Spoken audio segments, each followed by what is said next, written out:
right, everyone. Welcome. Can you all hear me? Is the sound quality good? Everything working? Damn, so many in the chat already today. That's crazy. By the way, thank you very much for busting for the dono. $5 dono. Thank you very much for that. Appreciate that. Dasher stings in real life. He's saying I cannot confirm that. I haven't met Dasher in real life yet. So, but I appreciate you. Thank you very much. Yeah, I'm not gonna go through this chat. What have been said. There's too many messages already. So, 31 viewers already. That's crazy.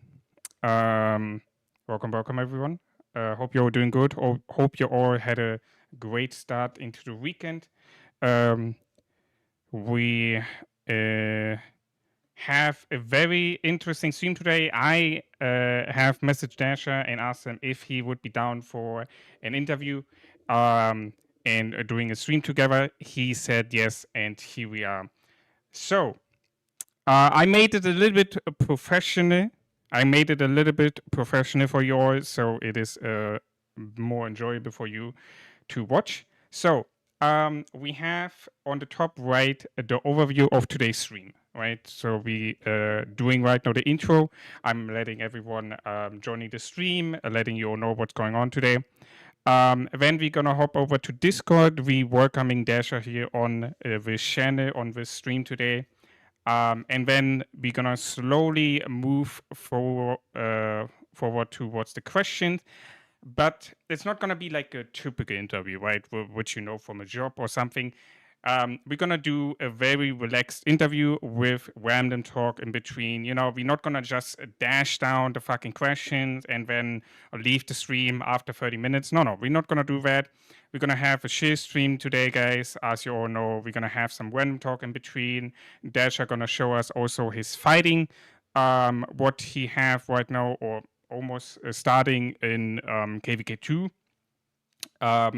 So you know, we're gonna share, we're gonna have an enjoyable time today, and then at the end, of course, you're gonna have the ability to answer, get answered from Dasher by himself. If you have any questions which I have may missed out, which you want to ask him. So yeah, that's for today's stream. So let me hop over to Discord and. All right. Hello. How you doing, brother? Welcome to stream. Yo. Hey there, man. All right, guys. Can you hear him? Is the quality good? Just a little bit of delay, so it might take him a second or two. Yeah, I think it needs to be a little bit louder, but should be fine now. Dasher kind of quiet. Okay. Well, I increased the volume, so it should be better now. We'll see. Yo. Yeah. OBS is should be better now. We have MGE Stealer, brother. I'm sorry, man, but I have a commitment here right now. I have a commitment. All right. So how many? We have 40 viewers already. That's crazy. That's really crazy. Brother, how close are you for the 2,000 subs? Post your channel in the chat. We should be like 30 subs away now. Very close.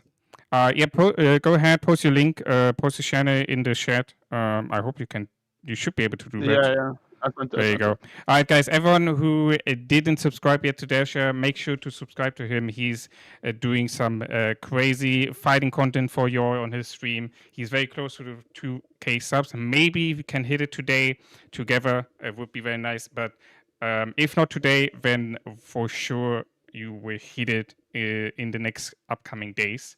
So yeah, very nice. happy for you that you. When did you start this channel, by the way? I didn't check. When did you start it? So I've been around for a while, but I was never really consistent. I Yeah. started being more consistent around this time last year, Yeah. maybe like a few months in between. But it really blew up the last since around Christmas time. I think I hit 1K at Christmas, Damn. and the last 3 months I've gained like another 1,000 subs.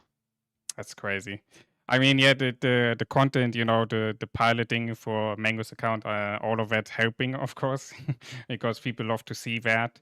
People love to see cracking content. I remember my beginning times when I was spending like crazy on my account, and you know, like my that growing on the channel was crazy. So wish you all the best for your channel. And Man, I appreciate it. maybe if that grow continue, maybe you're gonna hit 10K subs this year. To be honest, like that would be.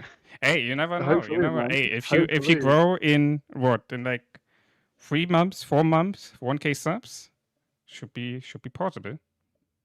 Hopefully, man. I mean, my goal is hopefully if I can be a bit more consistent, maybe hitting 5K by the end of the year. Hopefully. So we'll see, man. Would be very nice.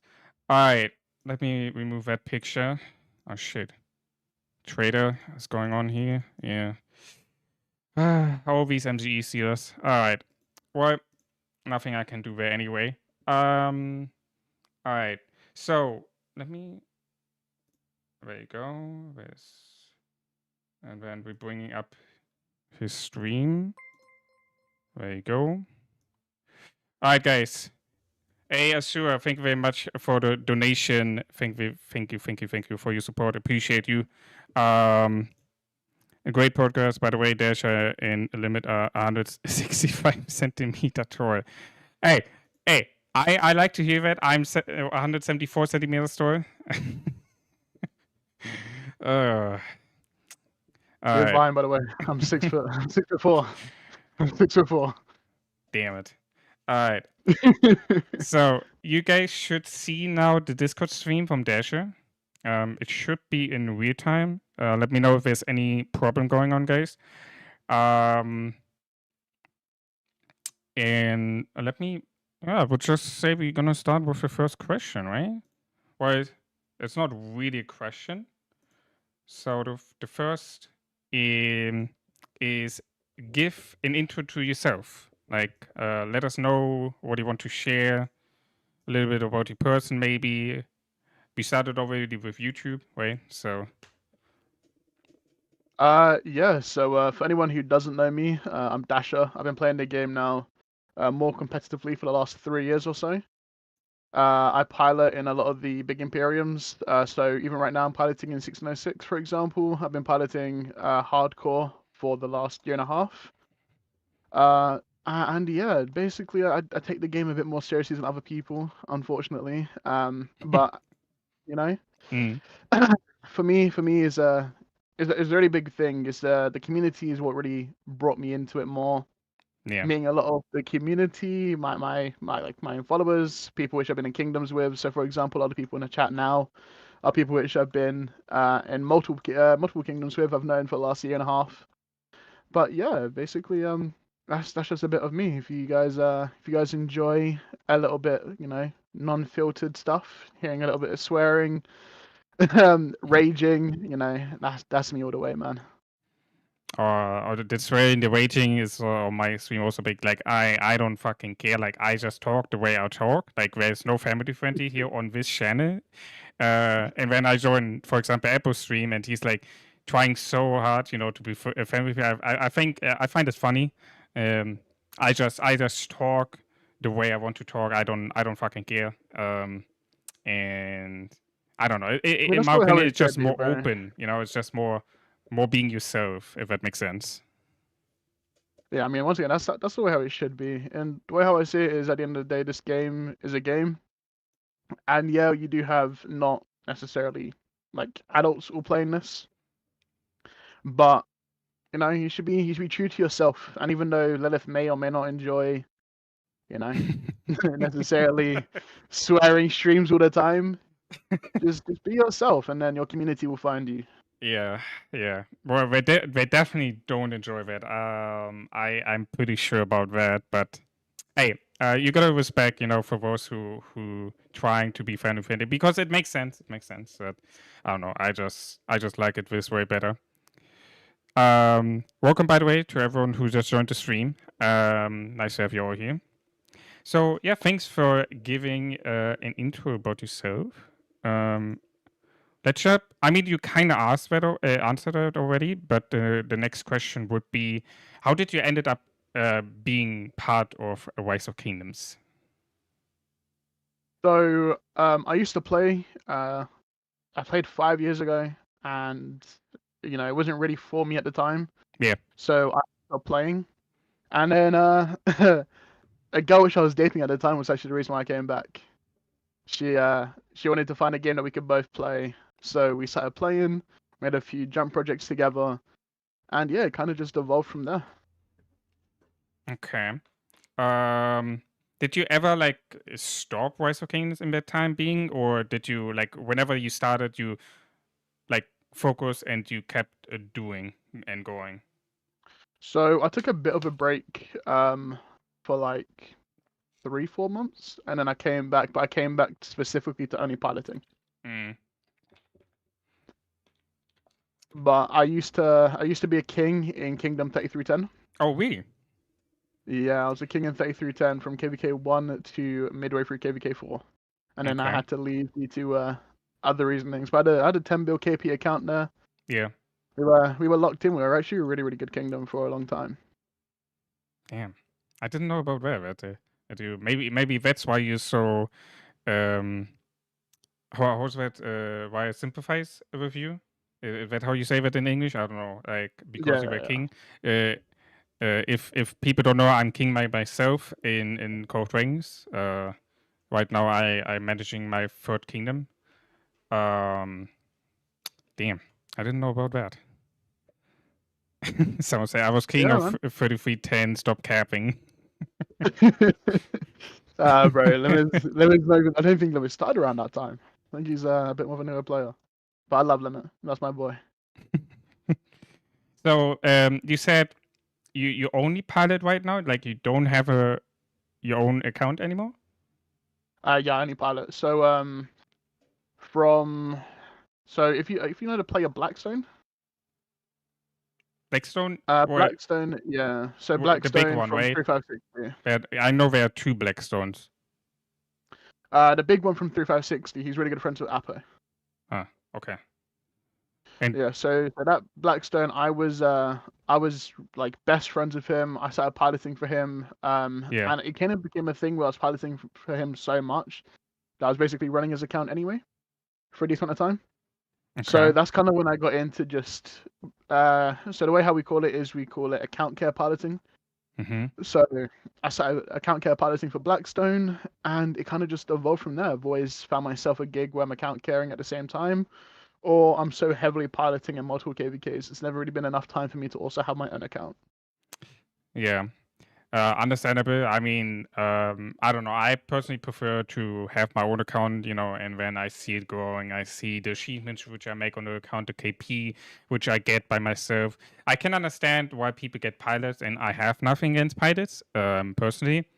Mhm. We talked about that in my streams kind of a lot, to be honest. But there, in my opinion, there needs to be some kind of a limitation towards pilot. Like it's just I don't know if you remember the time being when it used to be up and down times, and where the pilot was not that big, and now everyone is being forced to have a pilot. The leadership is forcing you to. That's a little bit too much, in my opinion, right? Like if other people going into the step of saying, hey, you need to have a pilot, right? Like you need to spend money on that. It's just like a little bit of a personal. You know what I mean? Like Mhm. it's getting too personal, in my opinion. Like you're literally basically saying how people should spend their money. It's a little bit So too much. here's my opinion on it. Yeah, I'm a pilot, so of course I may have a biased opinion, Yeah, and I understand people want to see more of a balanced format, but pilots to a degree are a necessary evil at this point. It sounds which the community and stuff have been all too used to Mm. the point where it'd be almost impossible to completely remove. But Yeah. what you can do is you can limit the amount of pilots that are able to hop on per account. So now, if you was to link accounts to DID, so if anyone doesn't know, DID means device ID. If you was to device ID limit per account, so let's say you can device ID, let's say 5 devices to that one account. Only those 5 devices can then log in throughout that Mm. period of a month, Yeah. because they already have the unlinking system available in game. Because that's Yeah. what you have to do to unlink and play whenever you're changing account emails and stuff. So if you was to do it that way, it limits the amount of it limits the amount of people that can actually get pilots. It limits the amount of specific piloting you can do. So let's say you want to get a chaining team. Yeah. That limits you to maybe like only 2 or 3 chainers. Limits you to 1 or 2 pilots, and then your primary device as well. Yeah. I mean, I have heard about this idea like relatively often now, like um, either some kind of way or the exact same idea. I mean, Lilith is already, I mean, they promoting over the account setting. Do you think like they would also maybe do something like this in the future? DID locks, I don't know, because I'll be real, I also believe that Lilith actually encouraged pilots. Lilith, the more people that get pilots is the more accounts which are online for longer, all that. So I think Lilith won't want to admit it, but pilots are necessary for that game to stay alive and encourages more accounts to still proactively play. Yeah, I mean, piloting is at this point as much involved as resource selling, right? Like everyone knows about that, Lilith knows about it, but even through everyone knows it's against the terms of services.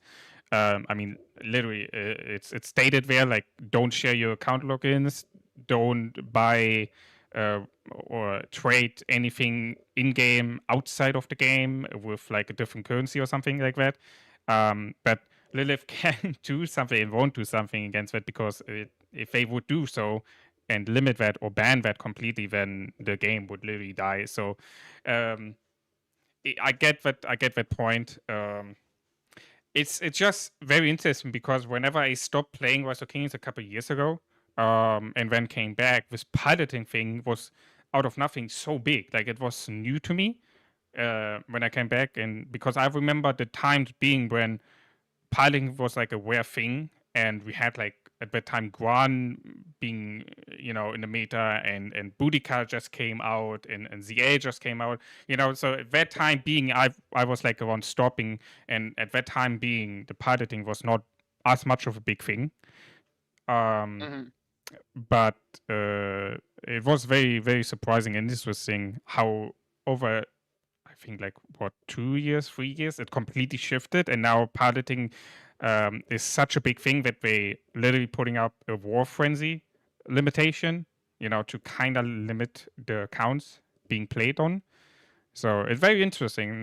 Like it's gonna be interesting to see what Lilith gonna do in the future about that. I mean, that's Especially, another thing. I actually think that the war frenzy limit actually encourages more pilots more than anything else, because yeah, like for example, last KVK 1606, once again I was piloting there. Um, it just allowed us to hop on more accounts. We played on more accounts, made more money, yeah, and it made more of an impact than anything else. Because if anything, it allows pilots to hop on even more KVKs and more kingdoms, and yeah. it kind of punishes the game even more, if I'm being honest. I mean, well, it doesn't. I mean, I get your point, but isn't it more like that the accounts which have this war frenzy limitation then going on? I mean, they cannot participate anymore, right? They have to go into an 8-hour downtime. Sure, the pilots could just hop on a different account, but also this account have a 16-hour limit, right? So, I mean, isn't it But then it kind of a also balance? no, because then it turns into a thing where the accounts need pilots even more. Because before it was if you're offline for a few hours, you can just get a pilot for later on. Yeah, But now if your kingdom's pushing at a specific time and you can't be on, you need that pilot. You could hop on a few hours later, it doesn't really matter, but it kind of means that pilots are even more prominent than ever. yeah. No, I get the point. I get the point. Yeah, yeah. It's tricky. It's interesting. but also like it's tough. It's a tough time being in the game, to be honest. If you don't know, I mean, I by myself, guys, you know that you see my stream. When I fight, like I'm literally sitting here, fucking 12-hour stream, ending the stream, starting in the part 2 of the streams, doing another 4 hours. Like I'm literally up 16, 20 hours by myself fighting. And like I don't know, I show that. I mean, you know, you could argue that in my downtime of 4 or 5 hours where I sleep, why do I not have a pilot? But I mean, I don't know. It's basically the downtime of the war frenzy, right? Like I'm gonna be up 16 hours fighting, then I'm gonna have 8 hours off time where I'm gonna go to sleep, and boom, done. So in my case, I think I don't need a pilot. So, but I get the point. Like, yeah, I don't know. It's tough. It's tough. I mean, more specifically to the Imperiums, where the fighting still is 24/7, even with the war frenzy. So Yeah. it's still encouraged it like a shit ton, because once again, if your account isn't online for a specific push at a specific time, you just miss out on everything. Or Yeah. now you're playing the DT fighting, and DT fighting is just horrible. Yeah. Tells me I played my fair share of 4 a.m. shifts and wanted to cry many a times. Or do you think like they're gonna be happening anytime soon about that? Like, I mean, we had just the meetup in, I think in New York was that, if I remember correctly. They didn't said anything about that there. Do you think they're gonna address anything further about pilots and the issue we have with that in some cases this year or maybe next year? Like, do you think they're gonna do anything about that further, or do they just gonna keep I the war think the frenzy? 18-hour. Yeah, I think the war frenzy was their response to it. I don't think anything will ever change. Hmm. Once again, there are necessary evil in this game. Yeah. It's what keeps the game competitive still, keeps more edge. Yeah. If anything, the way to remove piloting is to remove the amount of kingdoms that there are. Hmm. Okay. And that's another issue, because it's a major effect on matchmaking. It's horrible. I mean, they're now even messing up KVK4 matchmaking. That's just, to me, that's insane. Yeah, it is crazy. Yeah. I mean, I don't know, Where but even it should be the other way around. Like with either no steepers or a limitation on steepers, right? But not like that you cannot redo another time the KVK4. Like, it's crazy to me. It's not even just that. Have you seen the latest KVK4 which happened? The 06 KVK?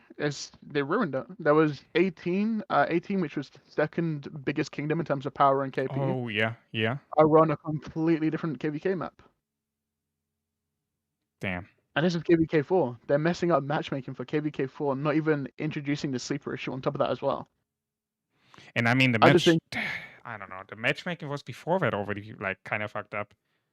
Like, exactly. And bro, the fact that even KVK4, where you can't even guarantee top 1 and 2 in the same KVK map, is atrocious to me. Amy asking in the chat, could we still do team migration to KVK4 after 1 month of sleep? I mean, yeah, new players can do that, right? If you go to sleep and you can redo KVK4, but is it really worth to pause a whole month the game? I mean, you're missing out on all the daily stuff, on all the daily material production. Like, it's just too big of a downtime, no? For new accounts? Depends. If you like don't really care too much, it's not that big of a deal, because you're coming back into a KPK where your account's gonna get more value in terms of KP. Yeah. I mean, I don't know. If I just think about my own account, I think it would be too much of a hit for me personally. Like, I cannot. I just rather to be in. I mean, well, the thing is, my accounts, right? I have 2 matches right now, and these 2 matches, I could go into a bigger KV. I could go into KVK5 and fight older accounts and be like, I'm gonna be okay. You know, It's not gonna be. Of course, it's gonna hit hard, but I made my account this way to be as strong as possible with the few amount of matches I have available, if that makes sense.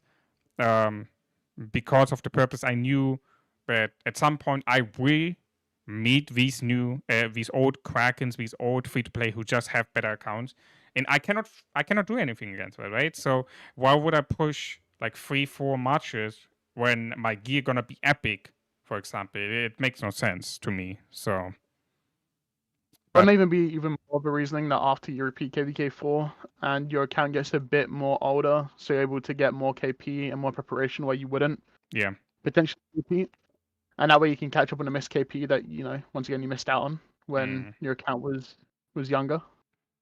I mean, where the thing is with the changes, can you do how many KVKs can you do redo? So, for example, I didn't do KVK 2, but I So had you can like a repeat 3 KVK4 months once. off time waiting for KVK 3. You can repeat K4 once. Only one, like completely. Even if I Only don't do one. KVK 2, we do. It's literally if you repeat KVK2 once, there's no K4, unless you migrate mid K4, or you redo KVK4 twice. Damn. So like Okay. one K4, then a second K4, and that's it. Damn. Okay. Okay. Let's see. Interesting. It's kind of a cook system. I won't lie. I see. Yo, Wes, Mego, welcome soon, guys. Welcome everyone who just joined. Welcome. All right. I mean, I think you already answered the next question. Let me see. The next question would be, what makes you continue playing it? So, what makes you continue playing Rock? But I think you kind of answered it already in the intro. Yeah, I mean, for me personally, there's a lot of the community. A lot of the community to me means a lot. Yeah. They're a big reason why I still stay. There's been a lot of times where I've contemplated quitting. Yeah. But spending tens of hours with everyone in VCs preparing for fighting, honestly, is an amazing feeling, bro. Yeah, I agree. Like, why did I came back? I mean, it was kind of random. I just joined at some day Apple stream, and he's like, they started the jumper project. It was like 2 hours, 3 hours in. And there was like a um, big form out there or something to register for it. I didn't do it. I just I just asked Apple, "Hey, can I join?" I just saw, and he's like, "Yeah, sure, you can join. Can be part of the community from 3 to 7." And I mean, that's kind of why I restarted. I think, like, I mean, sure, the fighting also. I like the fighting, right? I like the fast fighting that you can fucking mountain jump, wall jump, river jump with. It's different to core things for me, because in core things, like for example, one tower beating costs you like 50 minutes, and when you have also like limitation because of the road, you cannot just wall jump, river jump. You cannot just do that. So it's a very slow game in that aspect. So I kind of came back because of that also, but big part was really the community. And then that's also why I started to YouTube again. Like, to be honest, I mean, I love to do YouTube, and I just wanted to show, I don't know, just simply my game, and my account growing, and it's also a little bit of a memory, right? If you're having your YouTube, your content, you can rewatch that, and you can remember that. It's very nice. It's very nice to rewatch when the moments you had with the community. So I get that point. It's a very big part of it, yeah. I'm gonna plus now real quick. Look at that random TP, bro. Yeah, that's diabolical that way. Bro, that's so fucking diabolical. What are your matches? What are you playing? I see Saturday, my boy Fatmos over there. Saladin F, Tutmos YSG, Pyrus CJ, CM Sun Tzu, Alex Mehmed. Damn, Alex Mehmet. Okay. Yeah, so I would have run Alex Sun Tzu, but Sun Tzu is CM, so instead I'm running Mehmed. Alex Mehmed is really good in terms of like everything, but Okay. primarily with an account like this, I'm swarming a shit ton. So All right. Damn, like, okay, I don't know. These matches from the enemy doesn't seem to be a lot. I mean, this is the big Imperium that we're fighting against. I mean, how many members do you have? Can you, or you cannot show right now, but oh no, poor Kuzunoki. Oh no. No, brother. He gonna die. No, it's not Kingside. It's Zone 3. Zone No, 6. Zone 5. Zone 5? Zone 6. Zone 6. Mm-hmm. But you thought most just died. Do you trade positive like that? Is that like what you do? No. So like this opening, I'm always going to trade horribly. The whole point of why I'm doing this is just free KP and to slow them down. So like right now, they're all fighting me. They haven't once gone to start burning their flags. Yeah.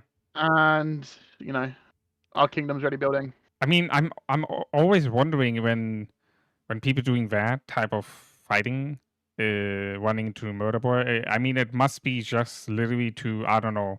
It cannot be the reason to get positive. Like there's no way. I mean, okay, I mean, this is yeah. I don't know. The infantry trading positive is crazy. It should be not. It should be illegal that you trade positive there. So what the fuck? huh? It's stupid. It's absolutely stupid. You're being swarmed by 60 people and you're trading positive. What is that, mate? How is that fair? Like, you cannot tell me that is fair. If you want to see what this is, I know, but still, you running into fucking murder boy and you're like, oh yeah, I'm chilling. I'm like trading 20k self positive. Like, whatever. You know, like what the hell? I mean, man. What is that? Look, if I can carry on getting trades like that, I might be able to hit my goal of 15 bill by end of KVK2. 15 bill? Nah, that's crazy. But I'm just happy I just hit my 1.5 bill goal this KVK4. Like, I mean, this account is 230 days old, and it is on basically 9.6 bill. Bro, that's crazy.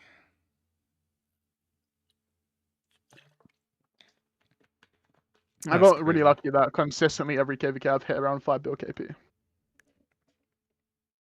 That's very crazy. All right. Okay. Now we're gonna go to one of the bigger questions. If there's anything you cannot or you don't want to answer, of course you can just say you want to pass on that. So the next question is: you are part of 3842 Council, right? Yes, sir. What gave you the reason for this commitment, especially also with the background that you don't have a main account and you just pilot? Like what came through to your mind to say, all right, I'm gonna joining the 3842 Council. Yeah. So, like I said, a lot of my community have been around with me for about a year and a half, if not a bit longer. Mm-hmm. And a lot of that community are also people which are in 42, and we've played alongside each other for multiple kingdoms now. Originally, we got hired in as leadership in the original Kingdom 06. Okay. And from there, we kind of just improved more and more in our commitment to the kingdom. It's at this point is now by choice. We do it because we've been doing it for so long that it'd be weird almost not to do it. Mm-hmm. Okay. And the community that we built up along, they're very reliant on us. They very much trust us, and we enjoy it. It's a great feeling being able to support people which Yeah. are so receptive as well of everything that we have to teach them, everything that they're willing to learn. I mean, there's a reason why 42 is what 42 is, and yes, we've got the wells, but overall, it's our community. It's Yeah. They listen, they want to learn, they always want more, and that's I'll be real. It's a hard thing to be able to get new players to be so committed. Yeah. And I personally want to do them right because I think they have so much potential. They have so much going for them. That I can see KVK5. We could be a very, very big kingdom. KVK5. It's with a few of the people which we have interested as well. KVK5. I think 42 has a very much a prosperous future, and I wanna do them right. Yo, Asura, thank you very much for the membership. Welcome, and enjoy the extras. Thank you very much. Yeah, man, hey, that sounds really awesome. I know exactly what you mean. Like, I can relate to that. That, I love being a king as much as people stressing you the fuck out. Especially that, okay, let me ask you. Do you find it very annoying when someone is messaging you and he's like, hey, are you up? Or like, hey, I have a question. And then done, like nothing else, and you need to answer, and you're like, yeah, what's the question, or like, yes, I'm up. What's going on? Like, you know what I mean? Like, in my I know opinion, exactly what you mean, man. I told with my people already. Like, for me, I don't care. Like, I know for some it's a culture thing to be respectful and be like, hey, I want to not go like in there with a direct question or something like that. I respect that, but for me personally, I just for me it's just extra work because so now let's say that person messaged me 10 hours ago, right? I answer after waking up, yeah, I'm up, or like, what's the question? And then I have to wait probably a couple of hours until I get the response, and then maybe I'm offline at the time. I get the response, and then I read it after a couple of hours when I come back online because I don't know, I had an appointment or whatever. And when this person is offline, you know what I mean? Like, it's just extra work. No, can you not just say what's going on? And like, what do you think about that? So, Ravi, where have you? I've been there. I've done it. You kind of just get used to it over time. It's frustrating, but like you said, it's a culture thing. People aren't going to necessarily change their culture.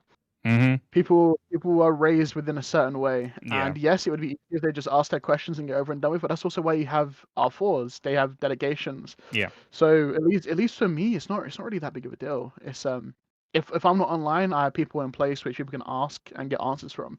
Yeah. And if they aren't online, then they know just to wait until I'm online to give them whatever answer they need. Damn. But I totally get what you're saying, bro. It's frustrating. It's frustrating as fuck, bro. I mean, I don't know. I'm German, and I see it in an efficient way. Like like I said, I respect every culture, every religion, and I know there's like difference in that and in how you're doing your daily life. And like I said, I respect that. But for me as a German, it's so inefficient. It's so fucking inefficient. It's just I'm like, there, brother, but what is the question? What is your problem? Maybe I could have already helped you in the time being where I'm waiting for you to respond, right? You know what I mean? But whenever someone is like that, I'm like, hey, next time when something is up, just direct tell me what's going on, and then hopefully this person doing it. Most people doing that because I just openly communicated that way. But oh, god damn it. It's very frustrating, in my opinion. I hear it, man. I hear it. Trust me. What kind of king is that? Limit doesn't even send $1. Hey, Asura, no one is forced to donate. My stream is free. Everything you see on my channel is for free. There will be nothing behind a paywall, quote unquote. Like, no content will be, for members only or something, because like I said, it's free for all. No one have to send anything in terms of money. Everything money comes in is should be completely free will by yourself being sent. So, but I really highly appreciate any type of support in that kind of way with money. But like I said, I make some good money with the ads, so no one is forced. Dasher's the goat. What do you say about that? Dasher's the goat. Is that true? I mean, you see the last reports I just got, bro? Bro, what is? Yeah, okay, that's crazy. Didn't you got So swarmed? we You got got this. swarmed. Yeah, I did. Some kind of. I mean, at the end, but This. Hey, yo, this is the Alex Mehmed, bro. I told you. yeah, I mean, if you're a crack and you can send anything out, and I bet you can send out a fucking gathering march with full legendary equipment and it's still doing positive rates, but Do you want me to try? sure. I bet. If you're having like what do you have right now up there, right? Like this little boy from you there, I bet you if you're sending a gathering commander in there, you're gonna do positive 100%.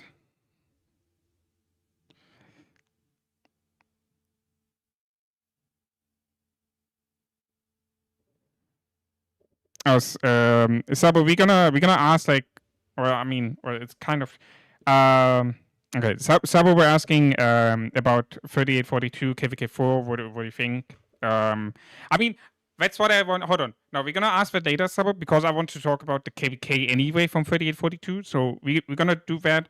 We're gonna do that in a bit. Sabo, remember the question and send it later again if I shouldn't have asked it by myself already. There's a taking bad report because a better person will come and fix that. I don't know what you're talking about, man.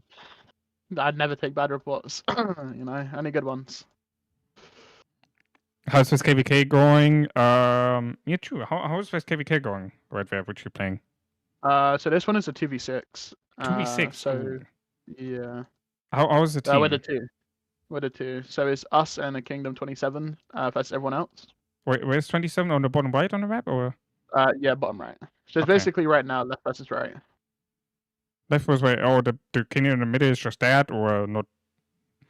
They're actually pretty strong. It's just that they've been double locked. Or whip to them. I whip to them, KVK over, go back to home Kingdom, I guess. Basically. That must be. Oh yeah, that boy is being fucked right there. Look at that. Your report's gonna be so good. Hopefully, man. Hopefully, we gotta get some shit ton of KP this KVK. Nah, bro. There's a Kraken behind them, a Kraken on the bottom, like for sure. This boy, yeah. This boy's just dead. All right, let's jump over to the next question. Well, you kind of already also started to talk about, right? Moving forward, what do you look to achieve in Rise of Kings for yourself, but also for 3842? As you said, you're part of the council. So for 42, a lot of it is I wanna achieve what's best for our group, and also for the kingdom. It's whatever we strive to do, I want to make sure that we're able to do it and hit all of our goals. So for example, KVK3 wanted a hard KVK3, so we made as hard of a KVK3 as we possibly could. Yeah. Which wasn't physically impossible. And even then we hopped in, we dominated, we taught some new people a few things, we carried on building on our community. Yeah. And I think we have even established ourselves even more about just how strong of a kingdom that we really are, and how much people are willing to listen and learn. Yeah. And that's just the point I was making before. It's just the more and more our community learns and really just soaks up a lot of the things we want to tell them, is the better for us. Is one, we're teaching the new players of the game how to play the game properly. Yeah. And we're keeping them interested.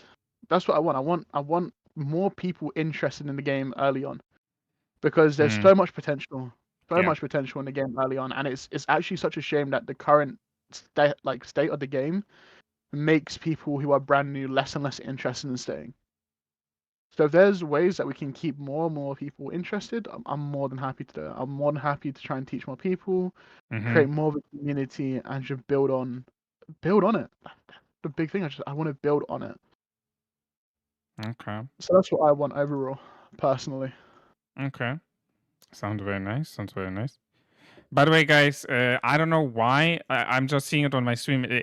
The stream from the Discord stream, it's looking like dark. I don't know what happened over there, because for me on OBS it's looking not bad. I hope it's not too bad, the quality over there, guys. So yeah, I mean, talking about the KVK3 from 3842, like I said, I was planning on doing it, but it was fucking 8 a.m. in the morning for me. I would have get up at 7 a.m. But people know that like I have medical issues and stuff like that since basically since ever I started this with Shanna kinda. So it was always an up and down for the content. So it was like a little bit medical issue wise to start the stream, but also I thought about that you might have streamed, so I was like, I don't want to stream at the same time when you stream, because like it's your kingdom, and that's what I try to do when there's a KVK ongoing for someone and I know there's a YouTuber. I try to promote this YouTuber instead, and help him and push his kingdom and stuff like that. That's what I like to do. So, a DASHER bad stream quality. Hey man, it's not me. I promise. Promise it's not me. I'm shooting the best Right. quality I can. Okay. Well, let's look up my game. All right, guys. Where you go? Where's my game? Where's Dasher stream? My game, Dasher stream. I think I don't need to say anything more. But yeah, you know. I'm not being called out like this. I'm streaming on 1440 and 60 FPS. Ain't no way. You know, but I don't know. I don't know. I just try to avoid streaming at the same time with a KVK fine when there's someone else streaming. If that makes sense.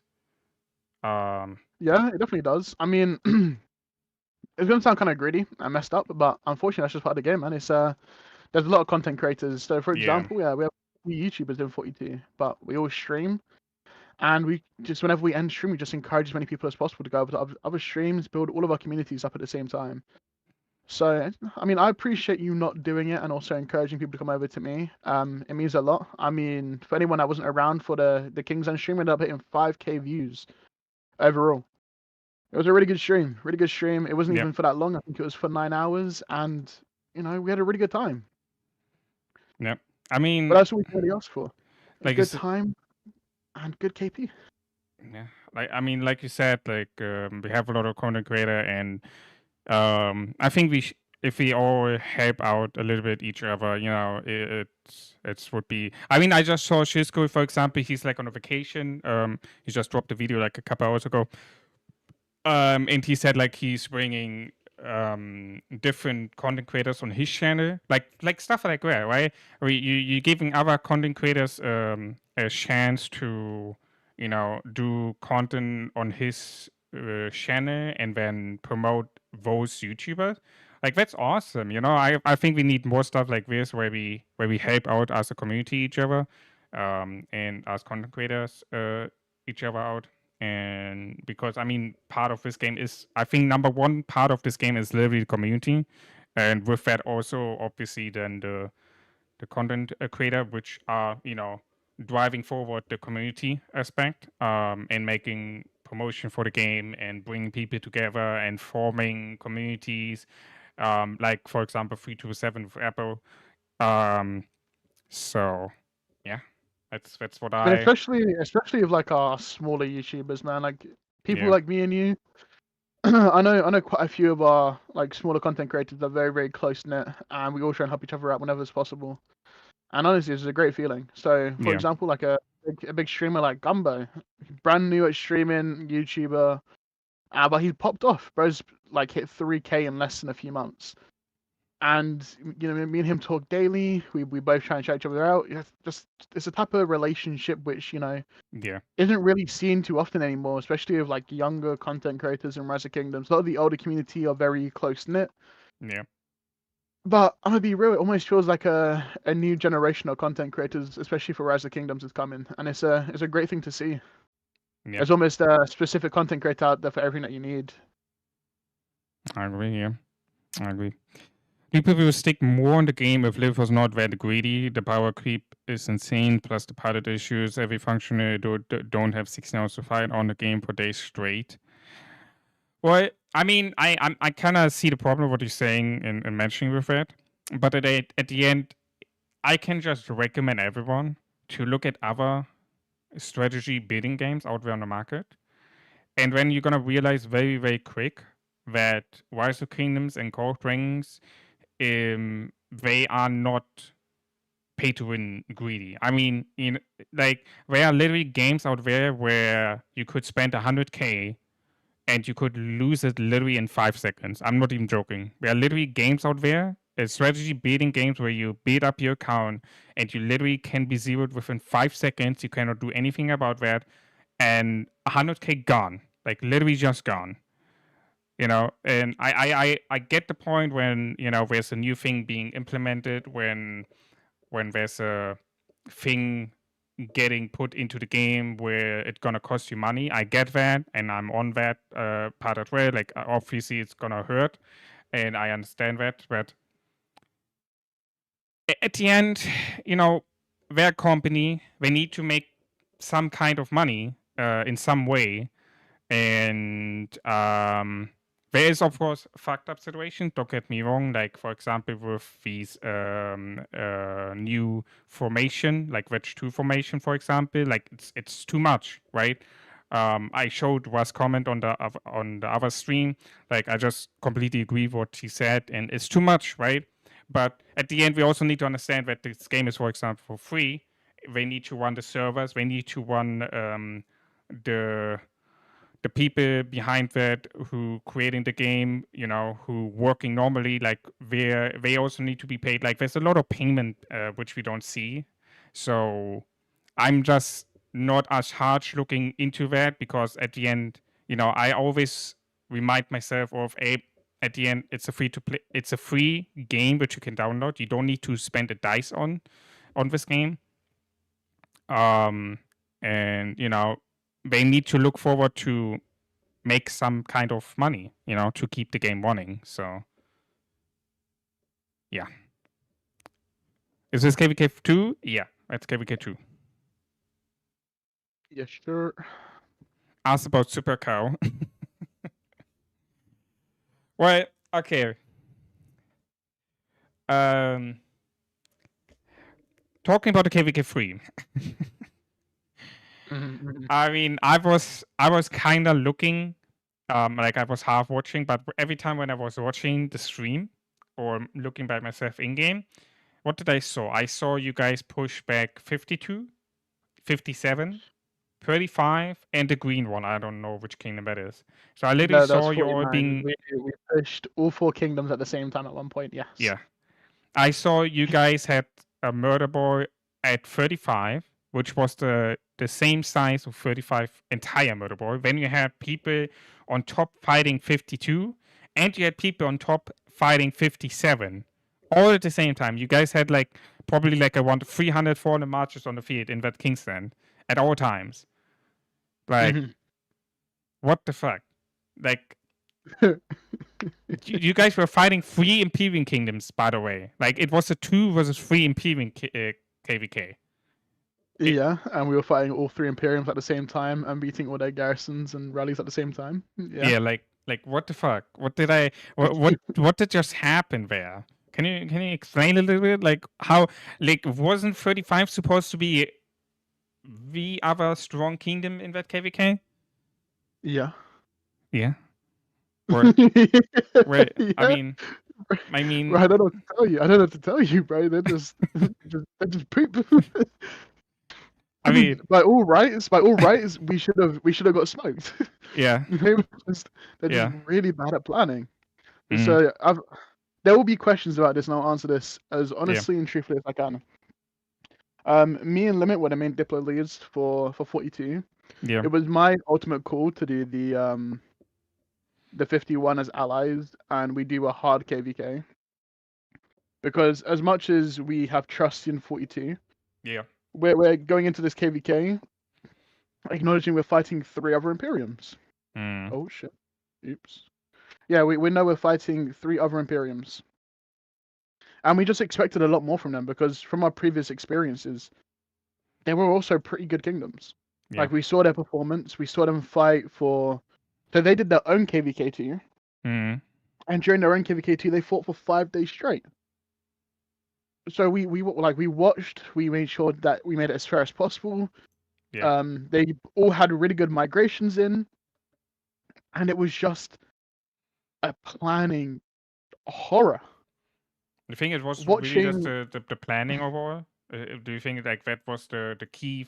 But I mean, not for 35 to be honest. You cannot say that for 35 because 35 had like fucking 50 flags in Kingstand something. But that's the issue. That's why they did lose. They tried ensuring way too much of 49 territory that they ended up using majority of their storehouse for flags, which were then deleting straight away.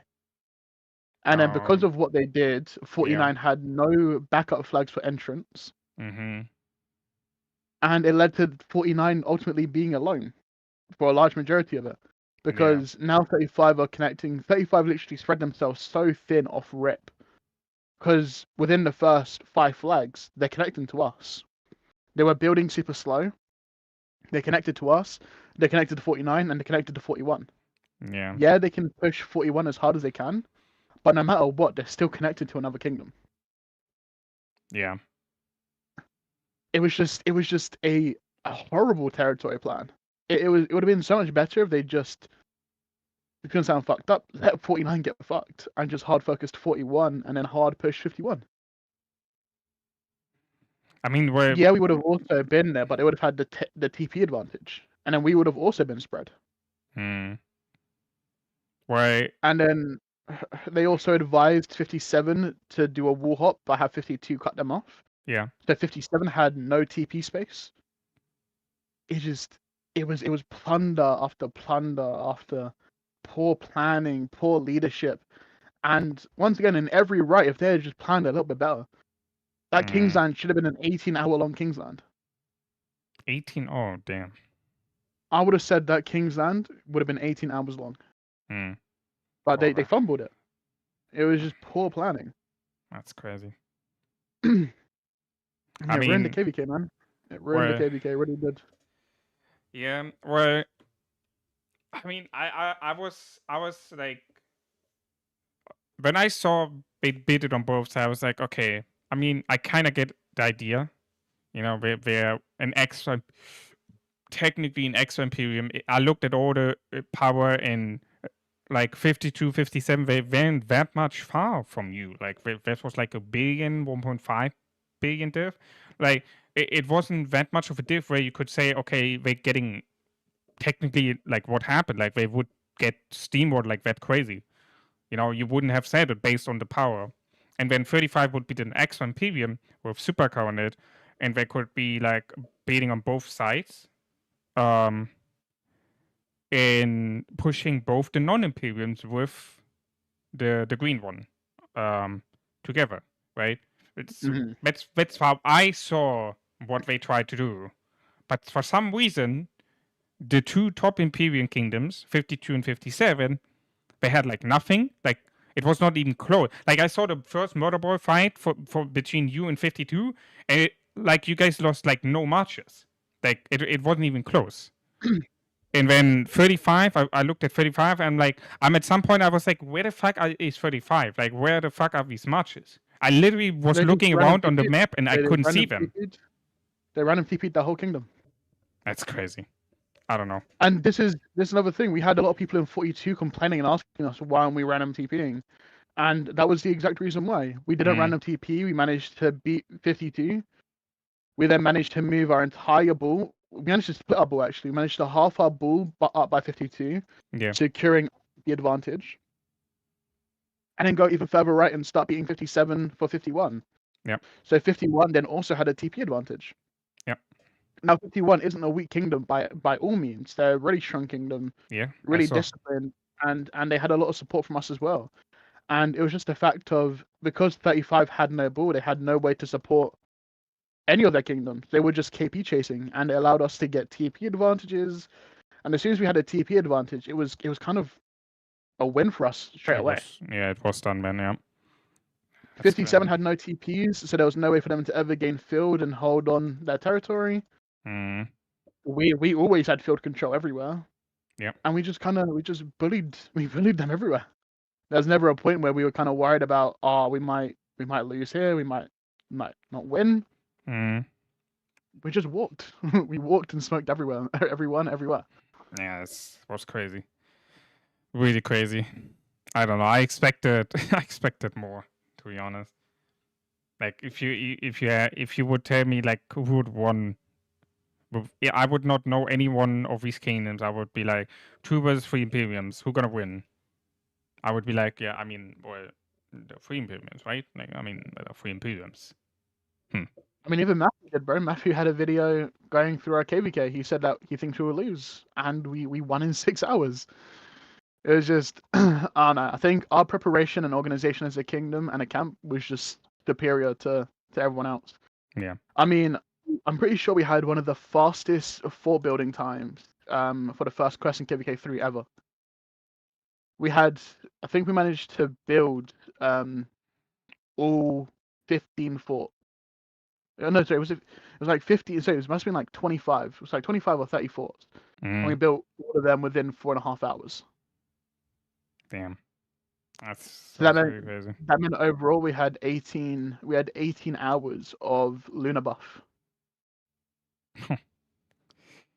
And just, once Right. again, the level of organization that we had above everyone else was just Impressive. a different level. And I think Yeah, just impressive. that's also another reason why I believe that 42 has so much going for it.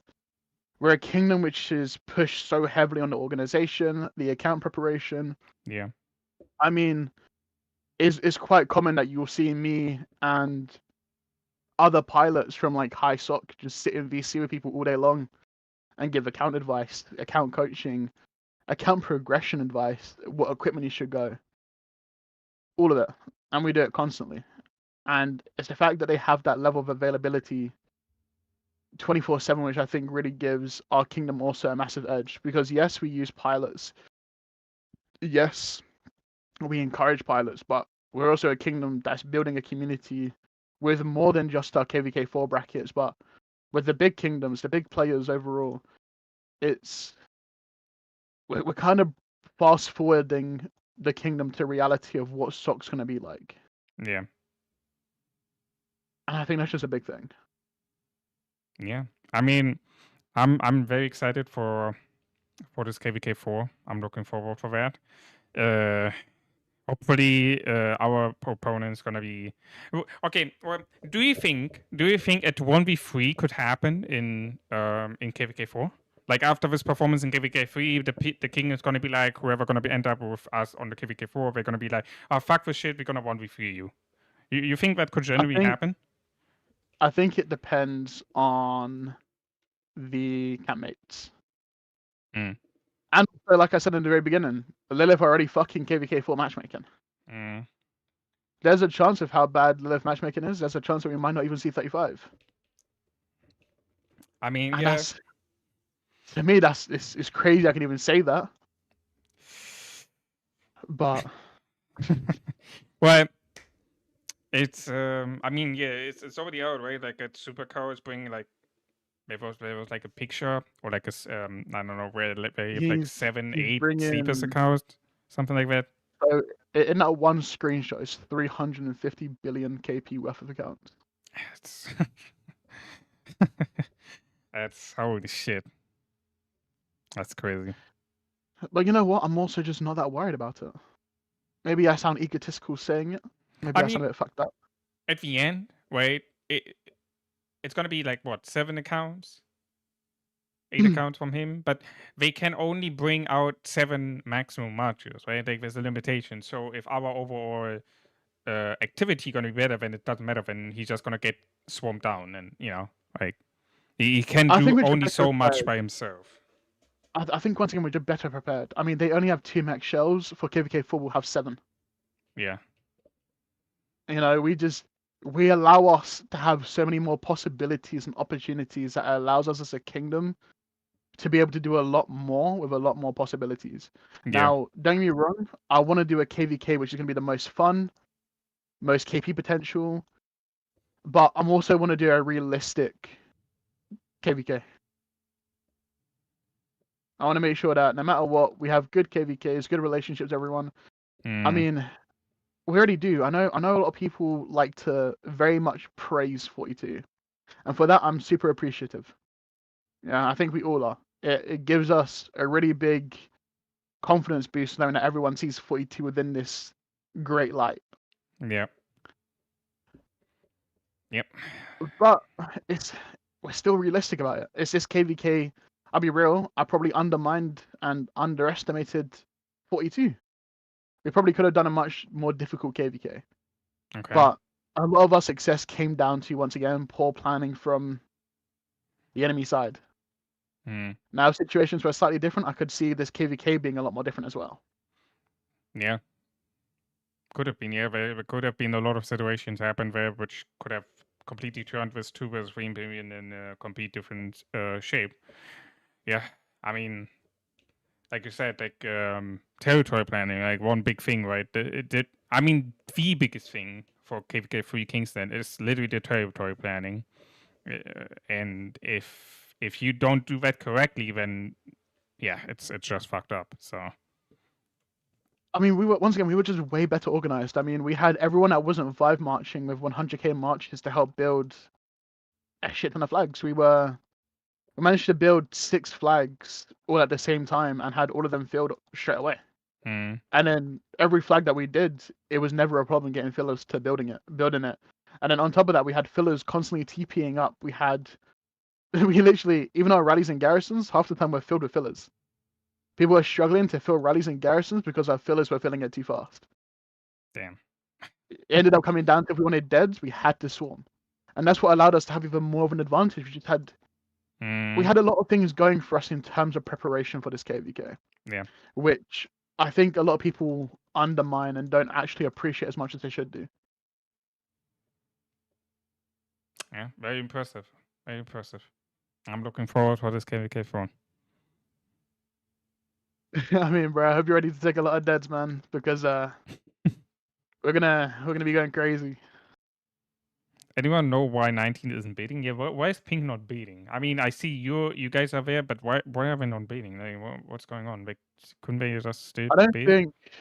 I don't think they're fully committed to this zone. So once again, this KVK is a 2v6, so they're trying to rush down to the bottom zone to help out the allies. Yeah, or makes sense, I So I guess. think this is just everyone that's just trying to get some free KP. Or I mean, We it are looks like they're fighting and just giving beating you free two KP, alliances, not though. gaining free KP on their side.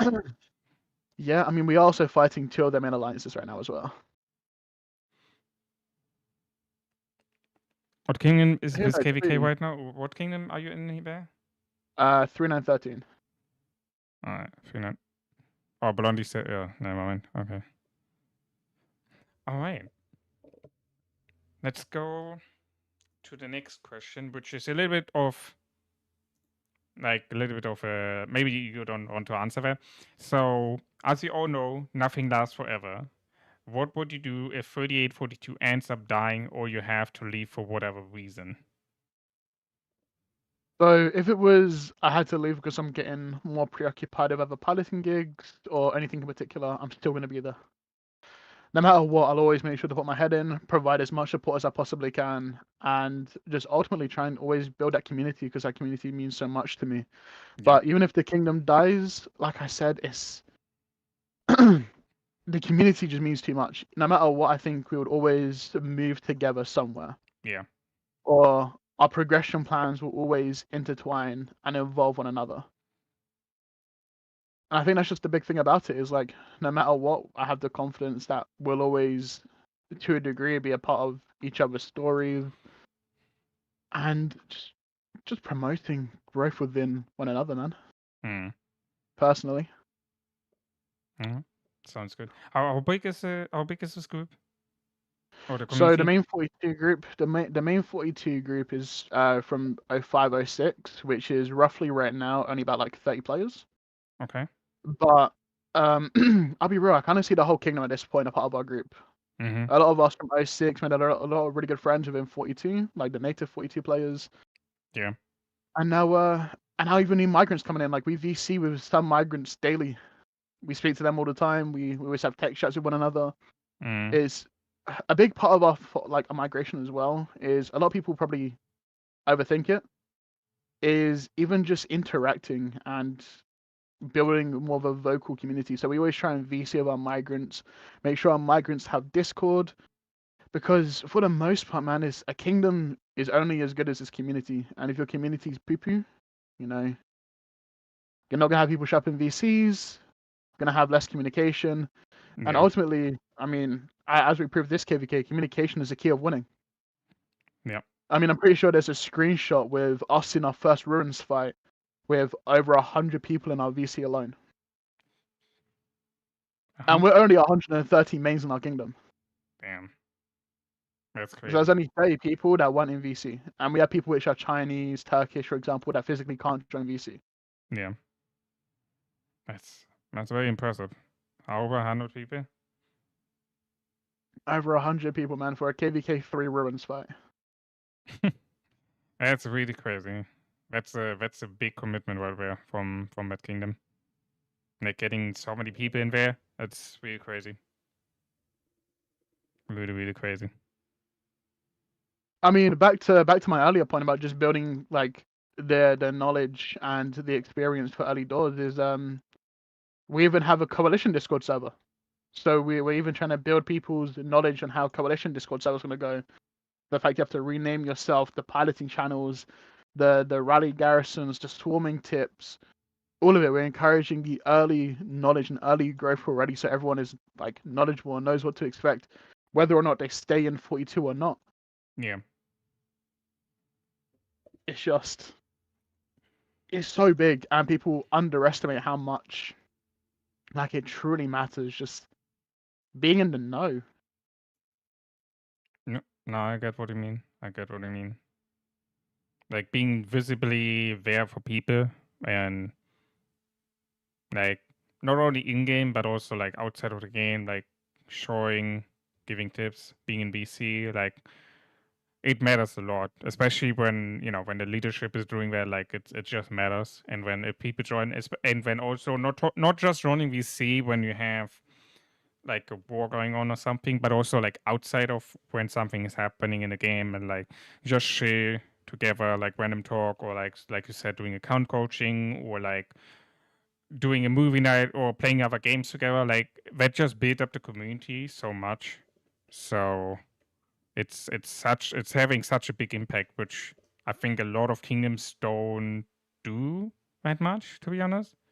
Like Mm-hmm. it's always I mean, man, all of these successful kingdoms, right? They're all doing that. They're all doing this. A big part of it is the VC and being together also outside of war. It's every time I see that or hear about that. I mean, even right now, bro, there's literally nothing happening in our KVK, and all day today, 5 people in VC. I mean, even right now, we got 5 people in VC, literally doing nothing, just chilling and talking. Yeah, yeah. And that's in our coalition server as well, not even our actual main server. Mm. It's just, I don't know. It's once again, it's a very underappreciated thing, which I'm very grateful that we managed to encourage as much as we did do in 42, and why we still encourage it now, even with new migrants. It's something which I want to keep on going, and Yeah. meet more of you guys, even people from like our communities as well. Is you guys are part of the game. You're the reason why we keep on going. This game is game aspect aside and competitiveness aside, the whole reason why the game is as good as it is not anything actually in particular with the game. I'll be real, this game has many flaws. This game progressively for me it becomes more and more frustrating, but the reason why I stay is the community. Yeah. This game punishes a lot of young people, a lot of young accounts, and I like bringing more of that to highlight. And I think the community side is something very important that we all rally behind together, and we all communicate how we truly feel and carry on building. Is because we are what's left of Rise of Kingdoms. Yes, there's always going to be the older players. Yes, there'll always be the older community, but this game eventually dies without new blood pumping into it. Yeah. And I think it's a good thing if we manage to all keep onto the same page, help each other, and really show Rise of Kingdoms what the potential is for, like I said, a new generation of Rise of Kingdoms, man. Yeah. That's why I like, for example, also TKC, the Discord was in Cortex have built it up. And giving out so many information for all of the people in Rise of Kingdoms. Like you can go there and ask people about armaments. Like you can post your armaments there, and when people are there, gonna help out. Like that is exactly what you're talking about. Like this community aspect and what people helping each other and giving out the information which everyone needs, and the updated version of the formations, the marches which you're using, like stuff like that. Like on a regular update, it's getting sent out there. And it's just very crazy and very amazing to have stuff like this going on.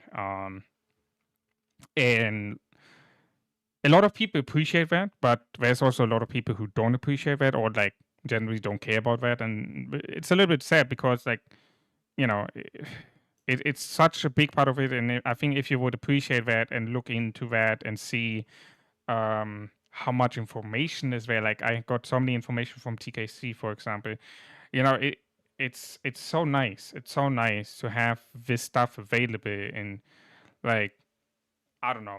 I just do also by myself spreadsheets and gather the information. I put myself in there, like being sometimes 2-3 hours on a single day doing just spreadsheet stuff for my kingdom. But and when I sent out the new stuff and let people know, hey, I updated the spreadsheet. This is what I did. Like, and when people they appreciate that and they thank me for that. It's just so nice to see that I doing my part for the community, and when the community is giving me back by being there for the war or being on VC, and we just shit talk and just having a great time. It's so nice. It's just so nice to have that. So yeah, no, I completely get what you're saying. On another note, these guys are fucking free as fuck, bro. I see it. I see it. Bro, like there was a 400K report for Archer. Like I was watching it. What the fuck? What is that? It's like holy. 45 mil KP gained as well, bro. Is this the Mango account he's on? I think so, right? Is that Mango's account? Yes. This is literally the same email as the main. Bro, some people have too much money, I'm telling you. I mean, this account was SVIP, I think, day 100 or something. That's so crazy. That's so fucking crazy. It was SVIP shortly after KVK 1, so it must have been younger than 100 days. Sorry, older than 100 days, my bad. Very impressive. I think the next two questions, generally, you also talked about that already. How did you end up starting your YouTube career? Like, how? So I started when I was King of 30 through 10, making content in for my KVK 3. Mm-hmm. We were up against Mad Achilles actually, Mad Achilles and Frogboy. And I'm not gonna lie to you, I was a little bit of a toxic fuck. I made a bit of trolling content, shit talking them. We ended up losing that KVK 3, but Okay. But that's kind of where it started off at. I gained my first 100 subs, 100, 200 subs very early on. I then stopped for a very, very long time, and then I came back piloting accounts. So I was like, if I'm going to be piloting, I might as well stream and make some content as well. Okay, I see. Apollo saying 3358 asked him this. Yeah, so that's a bit of controversy there, bro. People from that days never let that shit down. But basically, it was a kingdom I piloted in. Probably my first like proper piloting stuff, which I did for free. Okay. I was king. I was like kind of a king, co-king kind of thing. Mm-hmm. During King's Land, I was very, very ill. Okay. But I came back and we basically lost KL, so I called it. And yeah, that's basically it. Some people are not very happy that I called KL. Okay, I see. And then you said you had like a downtime for YouTube, where you didn't do anything, and now you're piloting. Like, I can already guess the answer, but what motivates you to keep doing it? To keep saying you're pushing content, you're doing these 9-hour streams, like because at the end, I know how exhausting it can be, and it is exhausting. Sitting here for hours doing stream, you need to be entertaining. You need to keep talking. And what is the motivation behind that for you personally? I mean, I've said it multiple times. One is for the community, and two is it's also to keep me going. If it was just me piloting nonstop without streaming or making my own content, I think I would have given up already. Yeah. It's knowing that whenever I stream, I'm getting like 50, 60 people watching every single time. They're engaged. They want to talk to me. They're vested about what the KVK is like, what we're doing next, Yeah. what our goals are. It's a nice feeling, bro. It makes me feel like I'm not necessarily doing this alone, and Yeah. the community is all growing. Yeah. I get that. It's very nice. It's very nice to have. It's also like I said earlier, it's like also memories, right, which you put on YouTube and which you can rewatch when at some point later. And like that's what I did about the like for example Rise of Kings in the beginning or Call of Dragons in the beginning, and rewatching that and reminding myself of that. It's very nice to have that ability with that, but it can be very exhausting, especially when you have these long wars going on and you're sitting here for 10 hours and streaming and talking the whole time. Like the other day, I was like talking about I need to get myself a standing desk, like the ability to stand or sit. Like I cannot sit anymore like 10 hours and just, sit the whole time. Like I need to get a standing desk anytime in the future. Mm-hmm. But like yeah, the community, and the people watching, it doesn't matter for me personally if I have 10, 20, like um whenever there is, even if it would be like one person, it wouldn't matter. Like I would do the same what I do anyway right now, if that makes sense. Like there is literally minimum one person out there in the world who could literally do something else, like watch a movie, in high quality from AAA companies, but he decided to watch your stream, right? And I think a lot of content creators don't appreciate that, at least a newer content creator don't appreciate that anymore. And not just in Western Games, overall on YouTube, in my opinion, and Twitch.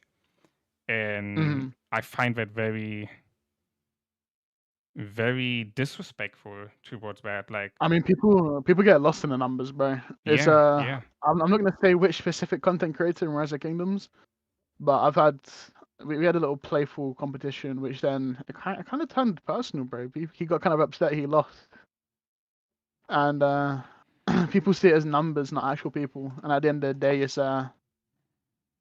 people that you're talking to. At the end of the day, yeah, like they're just as important as we are, as much potential as we'd have.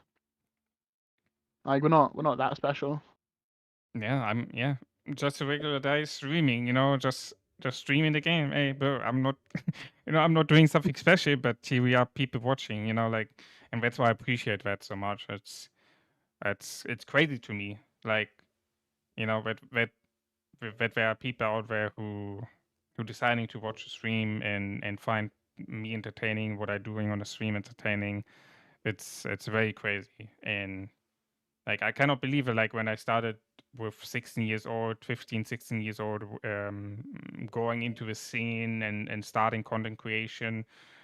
The first channel is by myself a complete disaster. You're getting experience, but you had no idea about text, titles, thumbnails, like how to correctly promote yourself, and then obviously also the speech and how you're saying things on the stream. And like all of that was new. Like it was like basically I'm being a baby and learning new things. Like I was like you literally can, I think you can rewatch my very old Rise of Kingdom streams, and you could see like the content quality is so much of a difference.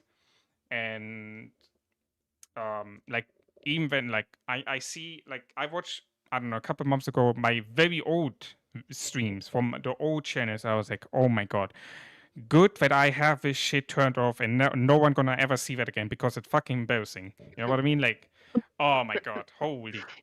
Um, Yeah, yeah.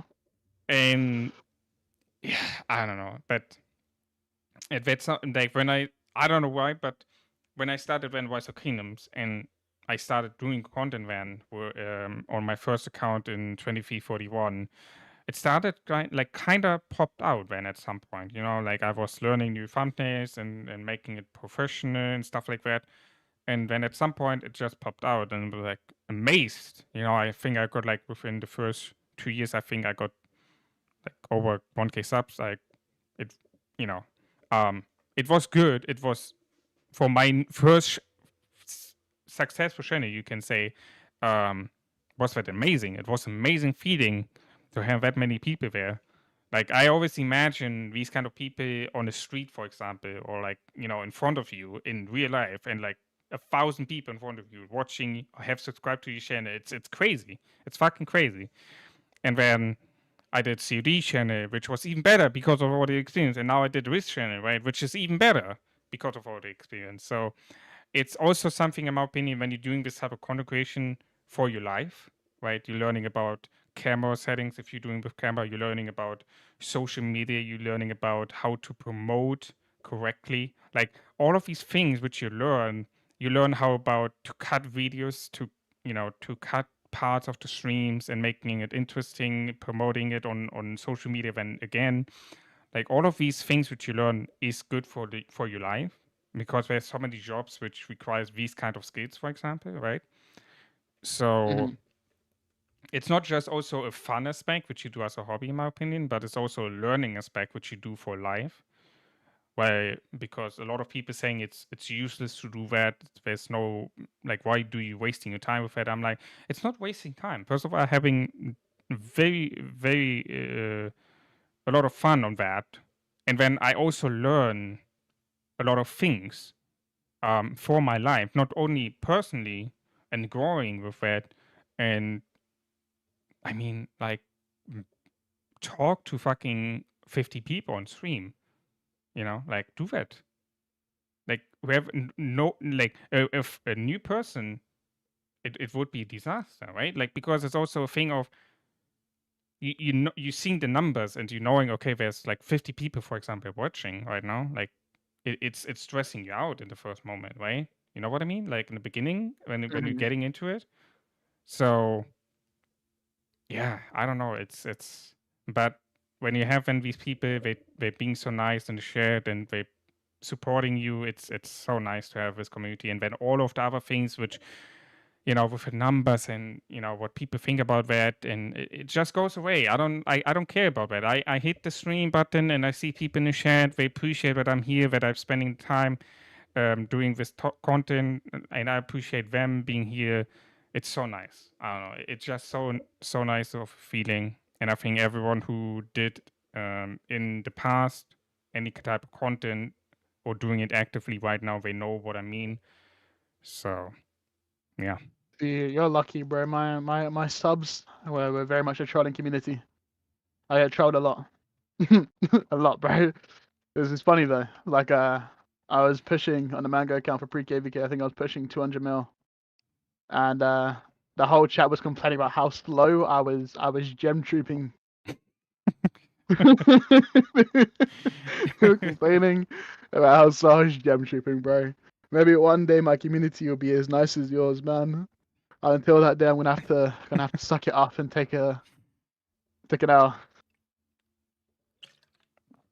Nah, I think it's not about they being not nice. It's more like, it's like these when people liking each other or loving each other, like, it's these kind of trolling in that type of aspect, right? Where you like troll the other person for no reason. You're having a little bit of fun doing that. It's more like, I think, more like of this type of relationship with you and the viewers, rather It's than playful banter. It's playful banter. Yeah.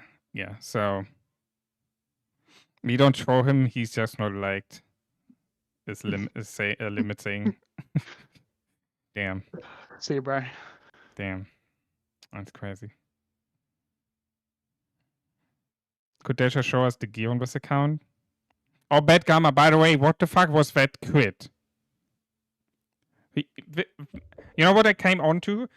Bad Karma fucking sent me a screenshot of him quitting the fucking infantry weapon. I'm like, what the fuck? God damn. Like, this fucker knows that I don't troll at all on my account, and he's like, oh yeah, let me send him this. Like, for sure he gonna like it. Nah, very impressive, Bad Karma. Very impressive. Also, yeah, very impressive gear on that account. Damn. Look at that, guys. Ooh, another legendary. Okay.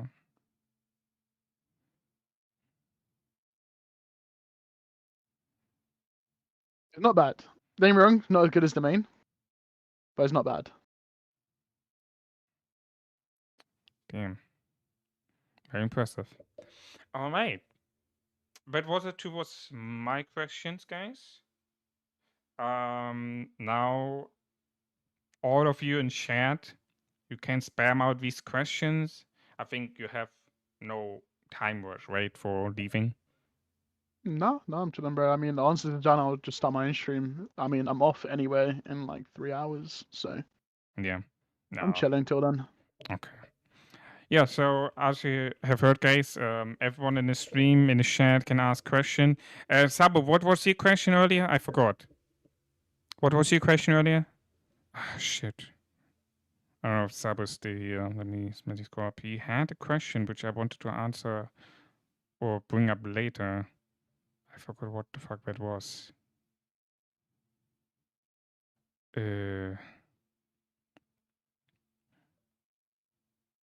God damn it, where's that question? He's in chat, bro. He's in chat? Mm-hmm. Okay. Sabo, what was your question earlier? Can you repeat it, please? If he plans on staying KVK4. Limit asking. He's joking. Yeah, I'm here till we lose. And even then, I'll still be here. There's also KVK4 requirements for similar like aged accounts. I assume. So it really just depends on the age, but ideally we're looking for everyone to have at least 3 marches, decent crystal tech spending, buys resources, and either has pilots in place or doesn't mind getting pilots if need be. Ideally. Yeah, you're saying ideal. Yeah, ideally. Not everyone. It's okay. Yeah, okay. Yeah. No, I just we know want you to burn ask, hours, bro. what about me? Because like I just said, I'm not getting a pilot on my account, right? No, so. Yeah, no. It's like if we're talking about like if you know you're coming into a KVK and you can't put hours in. Yeah. Then we're expected to get a pilot. Yeah. Buying resource. Yeah, okay. And then 3 marches were.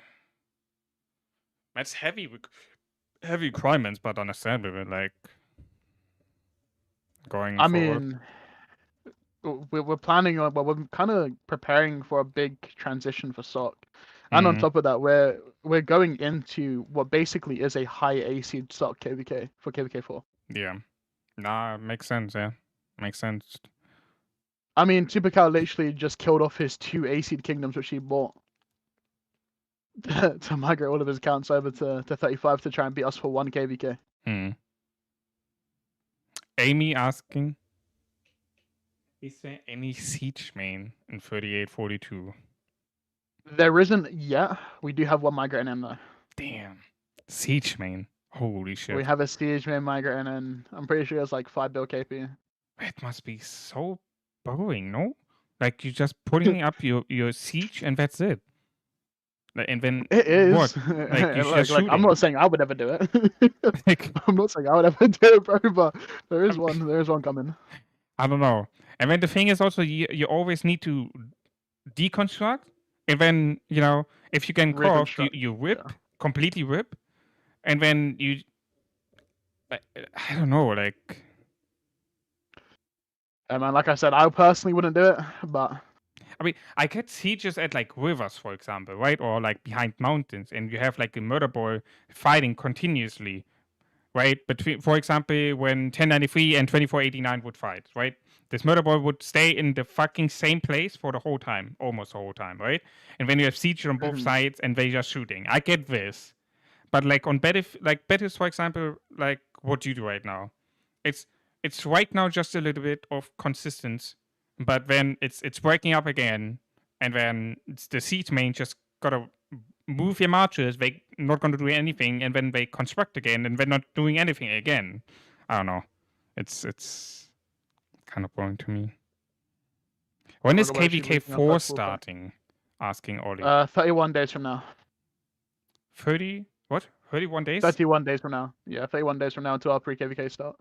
Right, and migration opens in 2 weeks and Is 2 days. 19 days from now, I'm pretty sure. 19 days. 19? Our migration, KVK ends 14? in 17 days. So I'm just adding 2 days on that. That should be 19. Ah, I thought on the 14th. Never mind, when it's on the 16th. Okay, well that's fine. It's in 2 weeks basically, you can say. Yeah. Yo, Phantom, how you doing? From 38, 45. Welcome. Sabo asking, what are the chances for KV? Did I not? I think, I don't know. Sabo asking, what are the chances for KVK4 to win, and what are the plans? Are you going to stay in 42 after KVK4? Yes, the Mango account, no matter what, will be staying in 42 after KVK4. Win or lose, we're still staying in 42. The Kingdom has a lot of promise. And that's also why we have the ult. We have the ult for anyone that wants to repeat. Yeah. And then we can also do that repeat cycle with everyone else. But the main account will be staying in 42. Like I said, the Kingdom has way too much promise. We have a lot of commitment to the Kingdom. And yeah, that's basically it. And our chances of winning KVK4, I'll be honest, I actually think is really quite high. I think we have a leadership win. I think we are much more organized. We're going to have more fillers in them. We have more shells in them.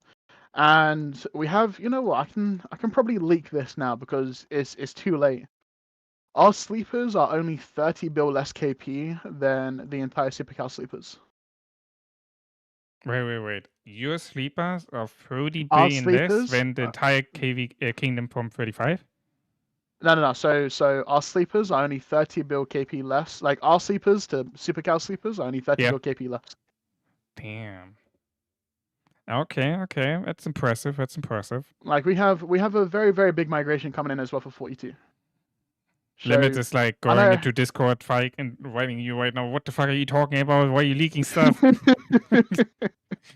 It's okay. It's too late. It's too late. It's out there. I cannot cut the video. It's out there now. Too bad. Leak the goat, Dasher. I can't leak the goat, bro. That's what I won't do. I can't keep holding on to it. The goat. The goat. We do have a very, very big player migrating in. Damn, okay. We have Saba, we have roughly 30 sleepers migrating in, bro. Can Supercal not get unlimited sleepers? No, it is now too late for any more sleepers to be sleeping to get into any kingdom.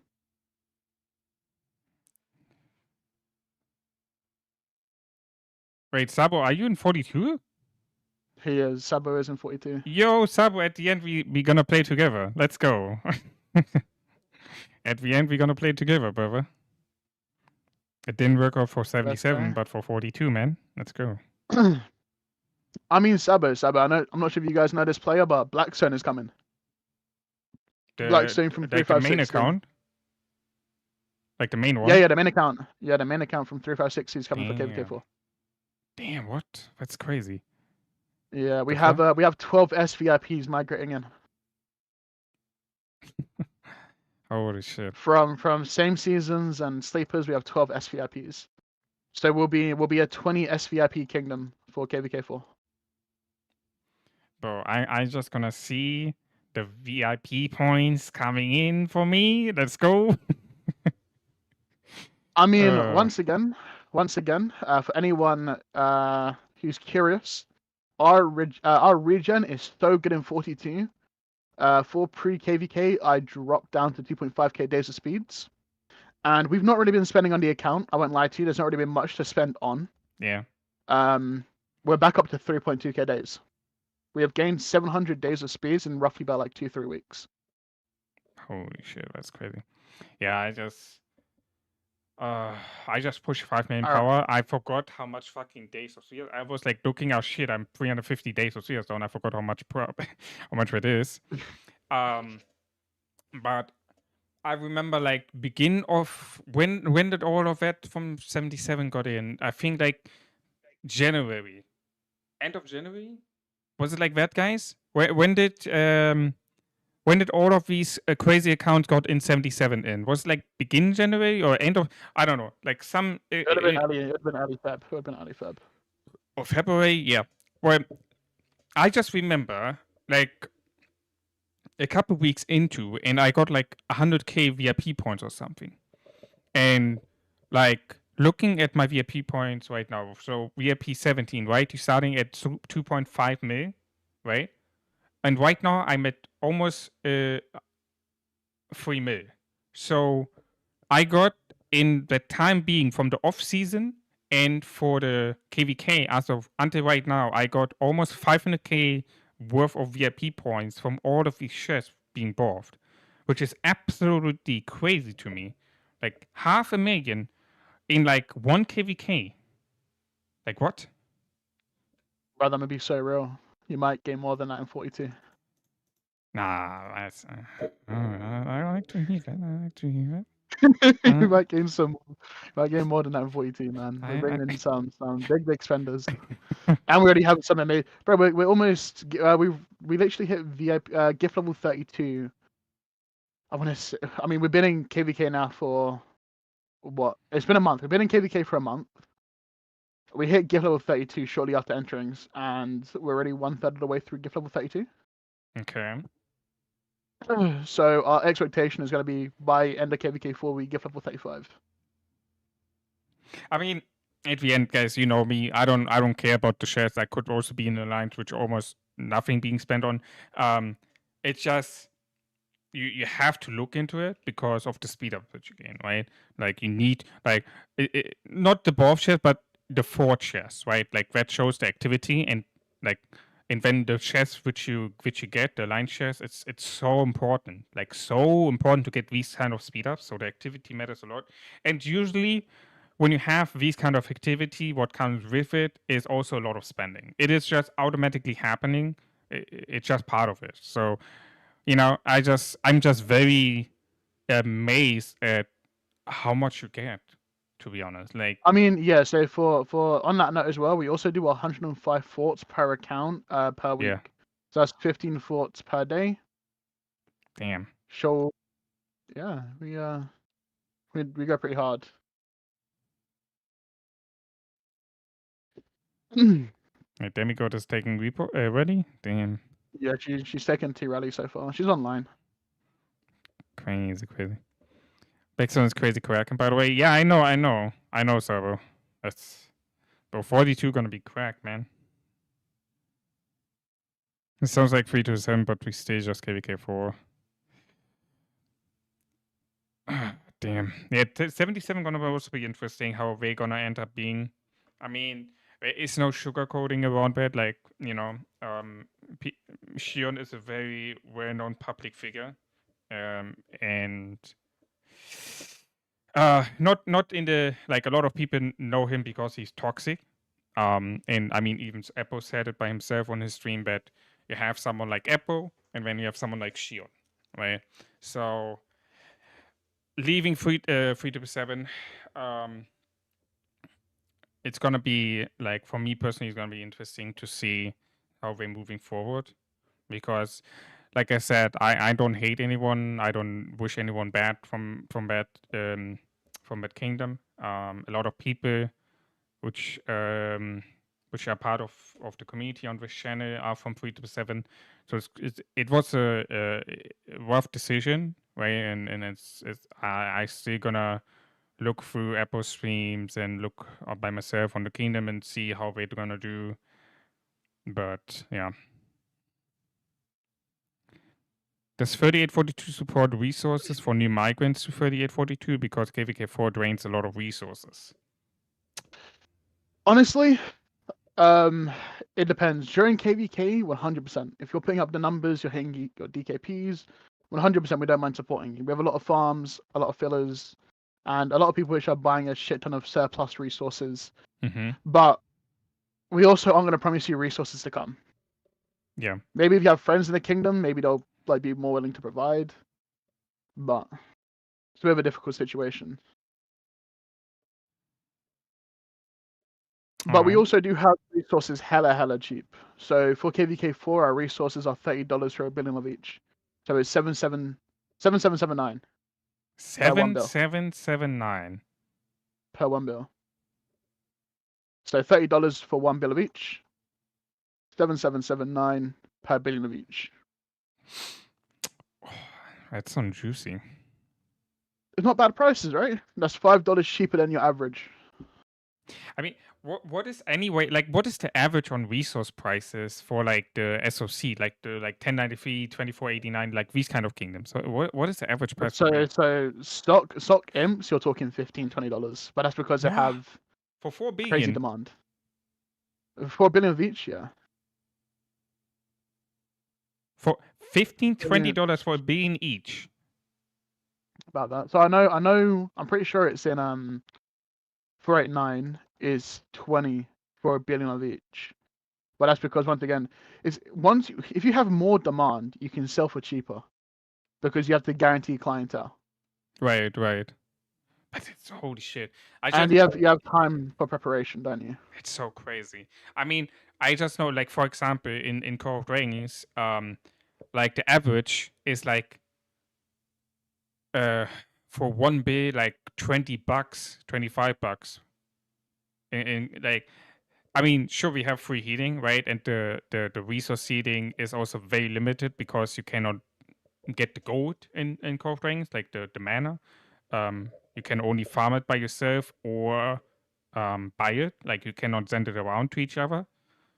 But holy shit, you can't like the difference. You get 4 billion for the same price of 1 billion for the one of the cheaper ones. It's not the one which you need the most.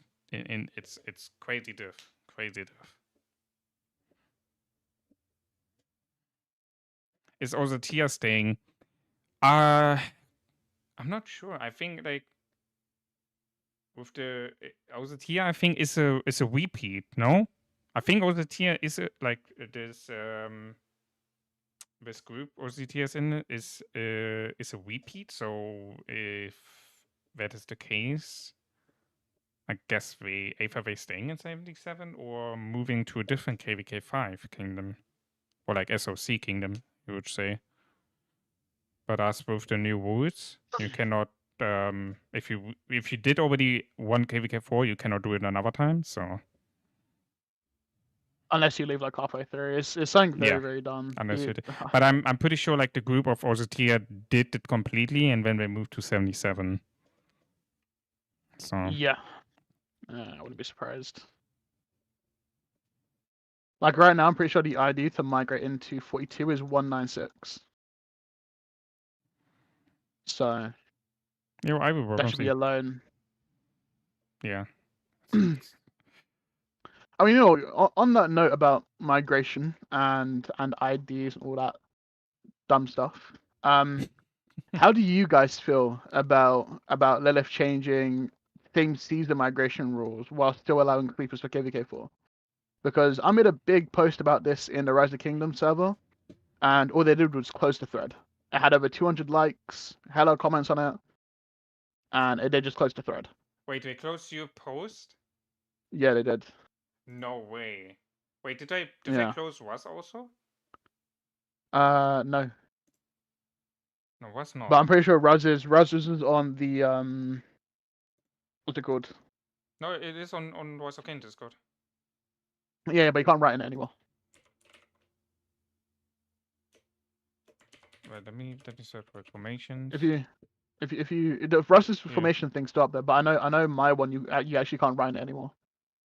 Damn. A was one is at 1,198 upvotes right now with 556 comments. Damn. Damn. And you can still type in it. I mean, if they would delete, I mean, that's crazy that they deleted the dual post or closed it for some reason. I don't know. But holy shit. I mean, I don't know. They kind of have to do something, like say something. I cannot just ignore that. To be honest. I think they will do, bro. I think they're just gonna ignore it. Shut up. What's a sleeper? So for anyone that doesn't know what a sleeper is a old SOC account, which basically every 180 days they can sleep their account for 30 days. By sleep they mean no longer play it. If they do not log into their specific character for 30 days, when they log back in, it gives them an option to do a team migration. And through this team migration, they can migrate into KVK4 kingdoms. Yep. So basically accounts which are 300 days old or 400 days old are fighting accounts which could potentially be 2,000 more days older than them. Yep. And that's why it's also so fucked up, because the repeating KVK4 is not possible anymore, but you can still get the sleepers in. So you punish the newer accounts by not being able to repeat KVKs. But you're still allowing old players to take advantage and bully newer accounts. I don't know. In my opinion, that is just not fair. Like, if you'd say, okay, you still can, like, you can, like, repeat a maximum of 3 KVKs, you know, and then sleepers being available to jump to new kingdoms, which, in my opinion, why is that even a possible thing? Or you just say, okay, none of this is gonna be available. No sleepers and no jumping back. Done. Like either way, you cannot punish the newer players, but the older players still getting the advantage of the system. Like, that's just not fair at all. Did game lag? Crazy. Have you noticed what Rook servers, especially during KVK, have progressively been getting a lot worse recently? But KVK 2 is a little bit more restricted, Ollie. Like, I think, how many sleepers can you get in KVK 2? It's like very low. It's like KVK 3 accounts. Yeah. But Yeah. even that doesn't really work. Yeah. So, you know, that's why a lot of people prefer to redo KVK 2 over KVK 4 because of that thing, because of no sleepers. Really? Yeah. It also allows them more time to build up spin tickets. Yeah. For getting ready for KVK 3 migration, not migration, like wills and shit. Yeah.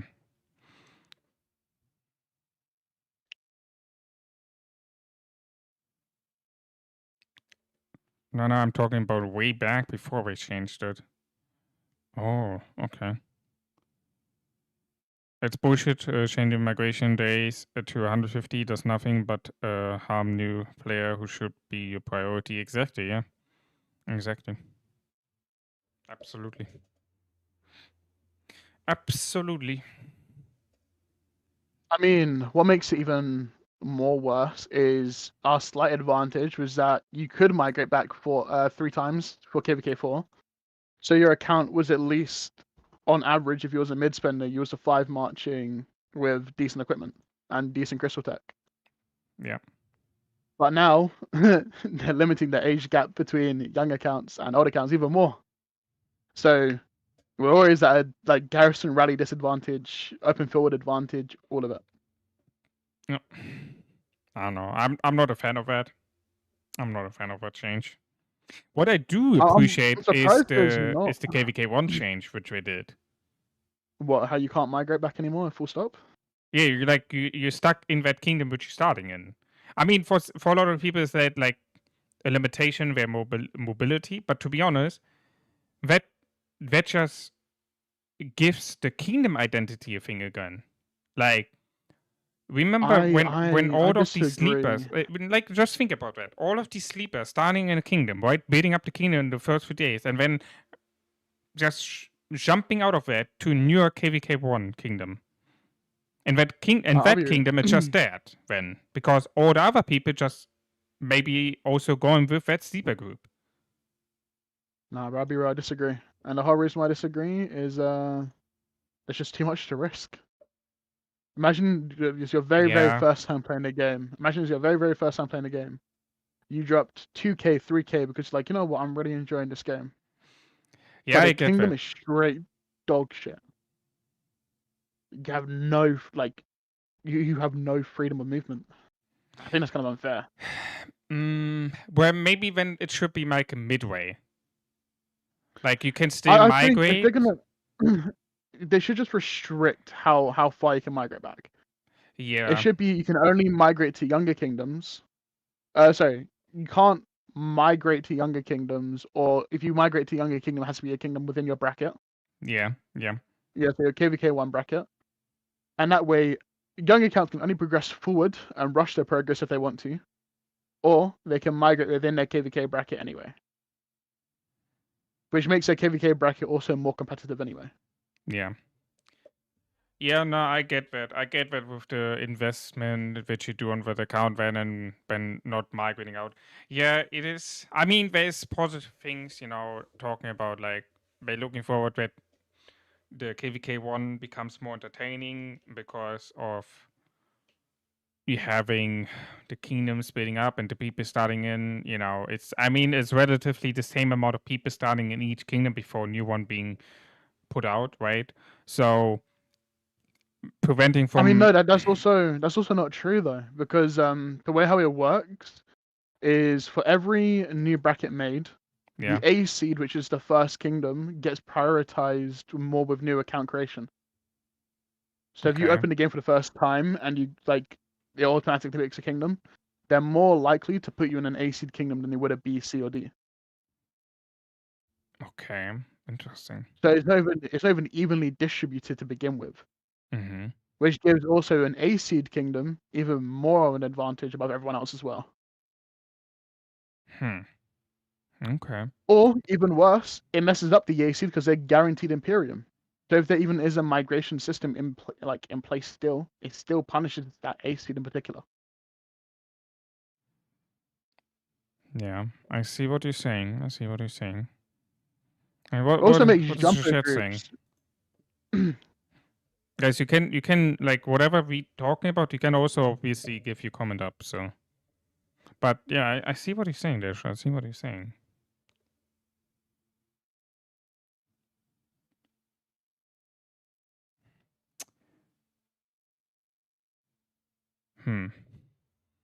Hey, is that now? Is that more like a bad change now, or is it more like a good change?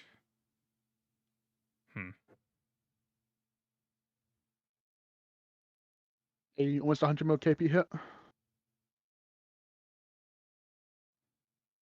Or it's just like, let's say this change would have not happened.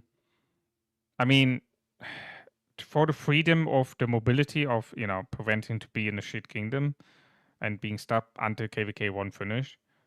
But like, if you're not doing anything and you just continue like how it is right now, when KVK1 basically for 99% of the kingdom is just a dead thing, and then you have no fighting for at least until KVK2, and then KVK2 is also, if you're unlucky, also a fight which is not that long.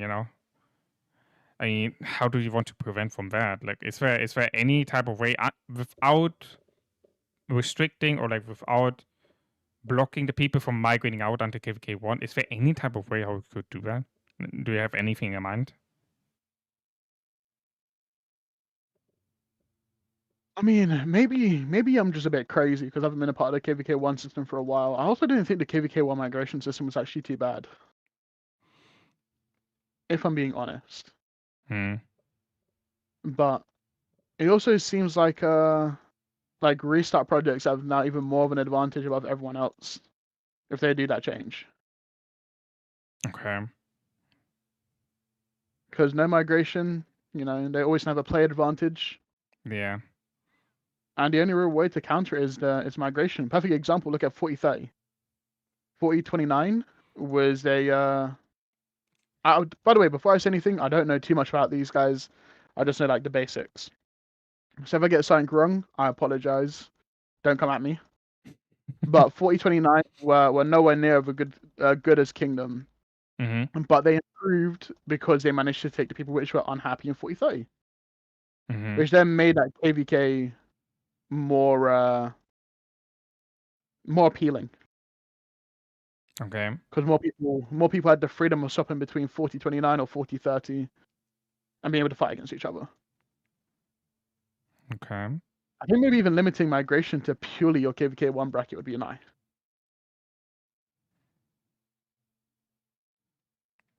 Just the KVK1, like that you cannot migrate out when you when you enter KVK1. Is that what you say? I mean, you can't migrate out once you enter KVK1 anyway. Oh, true. But Okay. Yeah. I would just keep it to just the KVK1 bracket you can migrate around. It makes your KVK1 more interesting because people which have bad blood will migrate and they're guaranteed to be in your same KVK. Yeah, but I mean, if people, well, but isn't that also then creating the issue like people just gonna migrate to that kingdom which have the most success of winning KVK1, and then all the people gonna migrate there because all the other people migrating there, and then you're just gonna have one super floated kingdom and all the other 3 kingdoms are dead, basically. Isn't that I mean, the issue? that happens. One, that happens anyway, and two, that's what the Imperium issue would fix. Yeah. Not that many people would be able to migrate because as soon as people start migrating, they hit Imperium, then no one can migrate. Hmm. Means that your kingdom has to be more selective about who they accept for migration. Yeah. You know, the perfect time to accept migrants is when you can actually fix what migrants can come, and that would be after you take Lost Temple, Yeah. Let's see if what anything.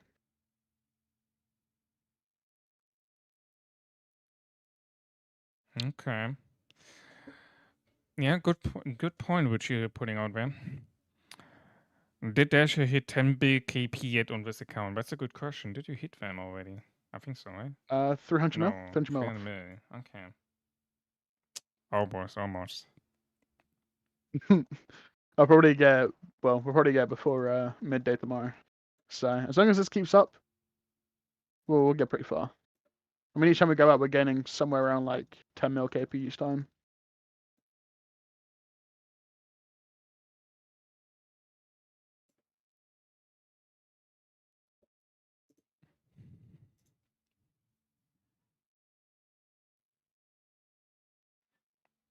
Oh, I've been saying earlier we have a bank, it's for emergency only. Okay. But what is emergency like?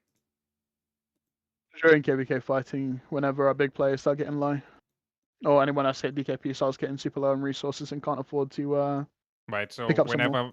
whenever basically the resource seller cannot give out at that moment and one of the big players needs to get it. Yeah, basically, yeah. or Okay. high DKP contributing players. Okay, I see. Yeah, makes sense.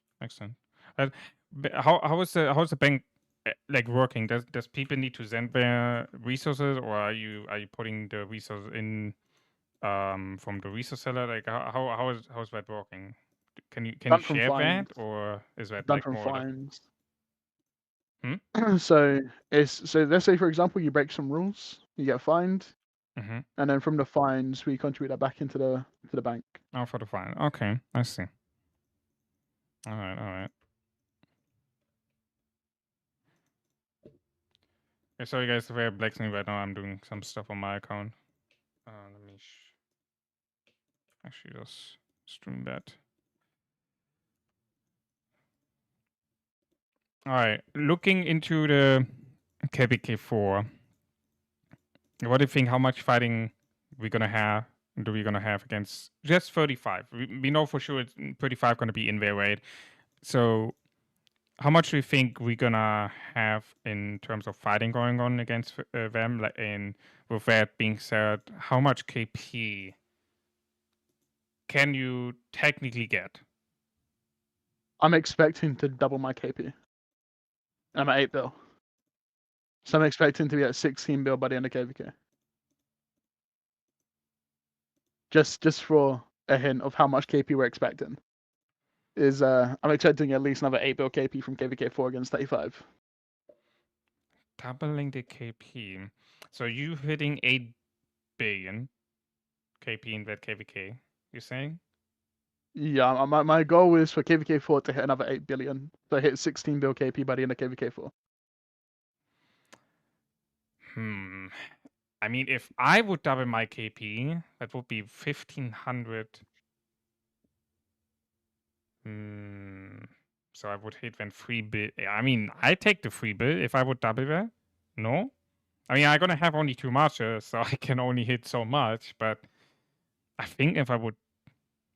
If you're saying we're gonna have that much fighting, that you're gonna be able to, I mean, you're gonna be able to do that because you're gonna have so much. I think maybe if I'm gonna be for every fight, maybe I can hit I think 3 you bill. could double your KP. I think you could double your KP. I'm not gonna lie to you. And the reason why is because your too much will also be a lot further than everyone else's native accounts. I think you'll do pretty good, man. And I think we could even look at your account expanding onto a third March as well. So if we're talking 3 March for KVK4, I think you're gonna be cooking, bro. I mean, I'm looking forward for the new archer, right? To in investing in Vamban. But Mhm.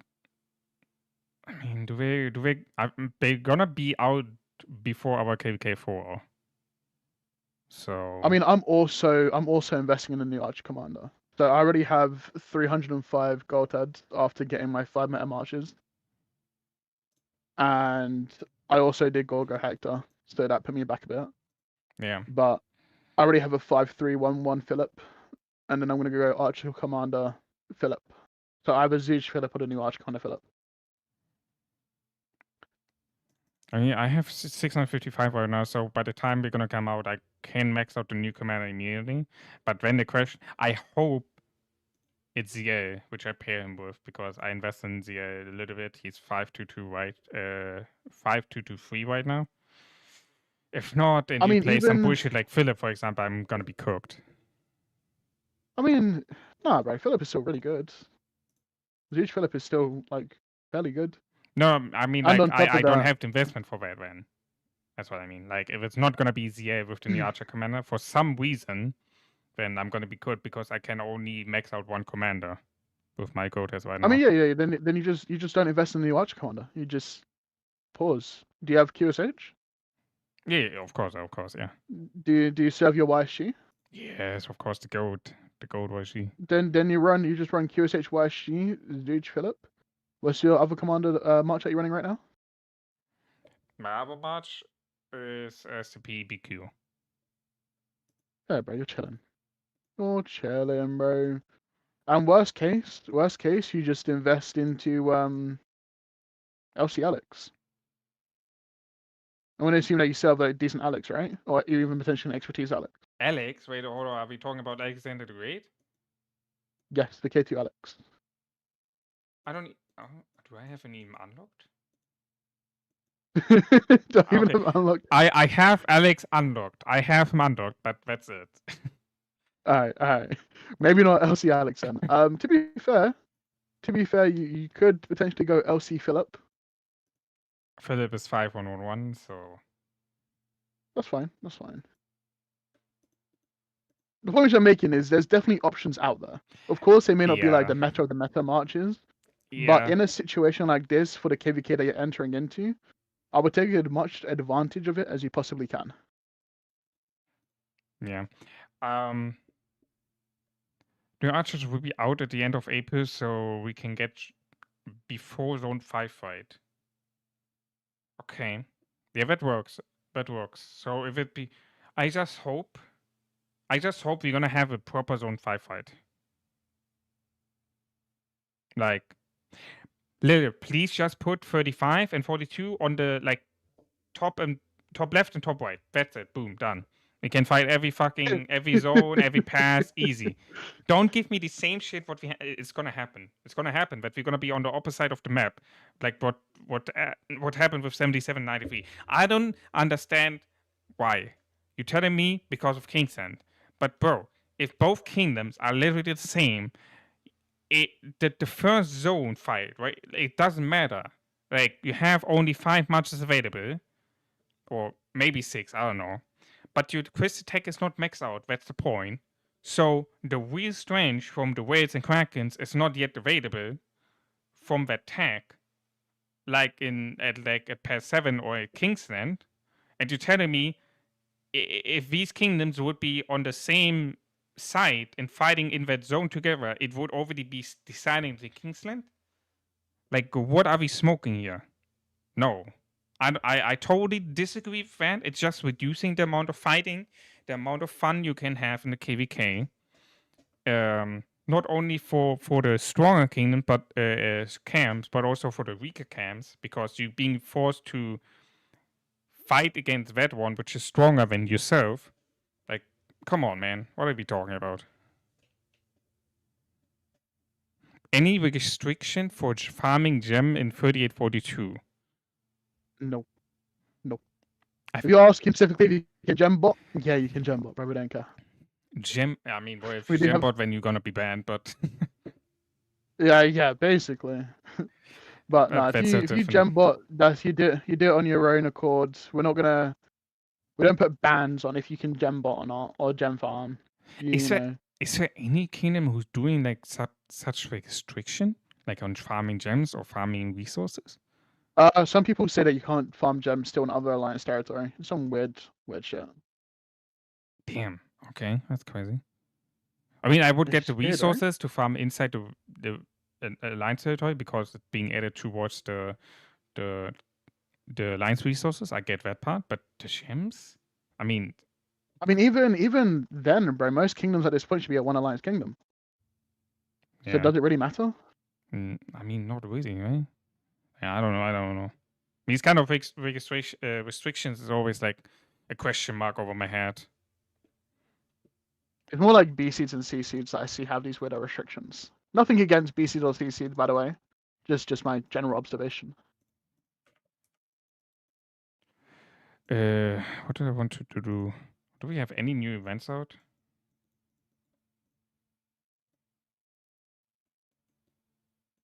Fuck. Do I need to restart my game or not? You probably need to. If you haven't logged in, it's just gone boss reset. That's why I had to sub accounts real quick. Alright, let me restart the game.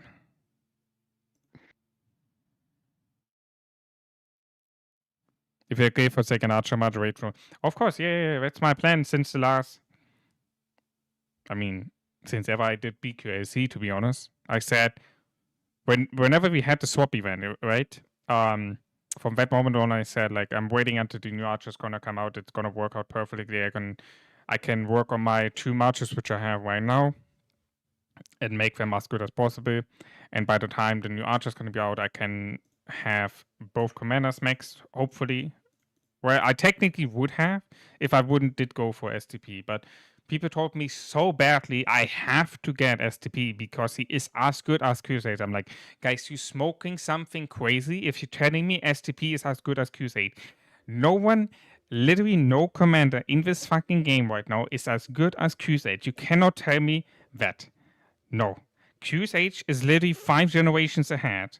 There's no, like, an STP is no, there is no, and no STP is good, and he's better than, like, he's the best inch commander right now, but you cannot tell me that STP and QS8 are in the same league. No, I don't agree with that. Sorry. I mean, I played on an account not too long ago in Kingdom 1770, Brian Carr's Kingdom. I'm not gonna lie to you, bro. My best reports were on Sunset Prime. Well, that, and the equipment was similar. I can't lie to you, bro. no. How can you Remember that this is before. Remember that this is before Wedge 2. Wedge 2 changes the system completely. Yeah, but even Wedge 1, always my QS8 was always better. Always. In every situation, this is. always. I'll explain it. I'll explain it like this, yeah. On the upper end of equipment and armaments, STP and STP and QSH perform very similarly, but it's the lower end performance of equipment and armaments which QSH shines more. So, for example, if you have PP equipment and PP armaments and shit, your QSH can still thrive. If you have PP equipment and PP armaments on your STP will not thrive. It will struggle. Yeah, but I mean, I don't have bad equipment, and I like trade negative. I don't know. Like that's what I was confused about in this KVK4 against 93. I was like, how is my STP trading so bad when literally people telling me like it should be as good as QSH, you know? Like my armaments, the raw stats armaments are literally better than the ones I have on my QSH. It's only the inscription which you can say it's the better on QSH. And my equipment is not as like it's it's good. I don't know. I guess I'm doing something wrong. I just see my QSH popping off in every single. I literally sent in my QSH against 93 ball. I got swarmed on by like 60 marches, and I traded like 60 to 40k in Self wounds. I'm like, I cannot do it with my SCP. It's not gonna trade like this. So. Oh no, my QSH was my second best March this KVK3. But even then, my STP was my QSH was my best performing March. My STP was still second. It was right behind it. Yeah, I mean, people said like, I mean, I have only defense and health right now on my infantry. I mean, maybe that's the point, but isn't it supposed to be health is the best defense and then attack? Like, I don't know. I mean, a lot of the infantry equipment already is defense based. So that's why if you look at a lot of my equipment, I prioritize a lot more on the attack stat when possible. Hmm. I mean, shit, this is the full defense set. This is what I run on my STP. And Oh this wait, I'm is not watching right now. 65% infantry. All good. Let me know when you're watching. Yeah. But this is what I run. This is what I run on my main account as well. Yeah. Also on the main account. And it's 65% infantry defense. 3% extra chip defense, plus all the extra bullshit. Yeah. And then you just focus your infantry attack. As Well, much as you on the can. armaments I have, let me see, on my armaments I have right now 10.3%. God damn. Plus, bro. plus Just... Warhanger, which give me an additional 1.5% normal attack damage. So, I don't know. I guess like a lot of people say it must be the equipment which I have because like I have no infantry attack. I have 41.5% defense and 10.5% health. So I mean, this is the other set. So if you're running the full EE, so the Eternal Empire is 42% infantry attack, plus the extra 5% infantry attack and march speed. If you run this set with it, it might trade a lot better. yeah, that's what I'm gonna do. That's what I'm gonna do. So I'm just waiting for the new events to pop out, and then I'm gonna destroy my hope cloak with that event. I'm gonna dismantle sacred groups as well, getting 100% back. I know that sounds like a scam, but I need the mats to form my internal empire, and then the troop health shoes and gloves, the leadership. I'm gonna put on my new archers, and then I'm gonna put the Eternal Empire set on it, and then I'm gonna have 4 pieces from the Eternal Empire set, give me the 10% mass speed, I think, and then I'm also gonna craft the KVK weapon for infantry in our KVK4 because I just need one more conquest coin, which I get with what was it? What do I get it with? I think just kills was it? No. Yeah, here. One bane claim. So whenever I get this, I can then go ahead, get the blueprint from the KVK weapon, which gives me then the additional 25% attack. So I guess I will see next KVK when I'm gonna do that. How much of a difference it's gonna be. I guess like people said to me is it's too much defense. I need more attack, and that's why I'm trading so bad. But even then, I'm like, but isn't it supposed like if you have more health, more defense, when you're living longer, and when you. But I get the point also. If you don't have any attack, then you're not gonna do any damage. Makes sense. I mean, your chat is also right. It's also the SSC equipment. SSC equipment adds in a big change on the stats overall. Yeah. Also, you might want to watch. I'm going to summon City in a second.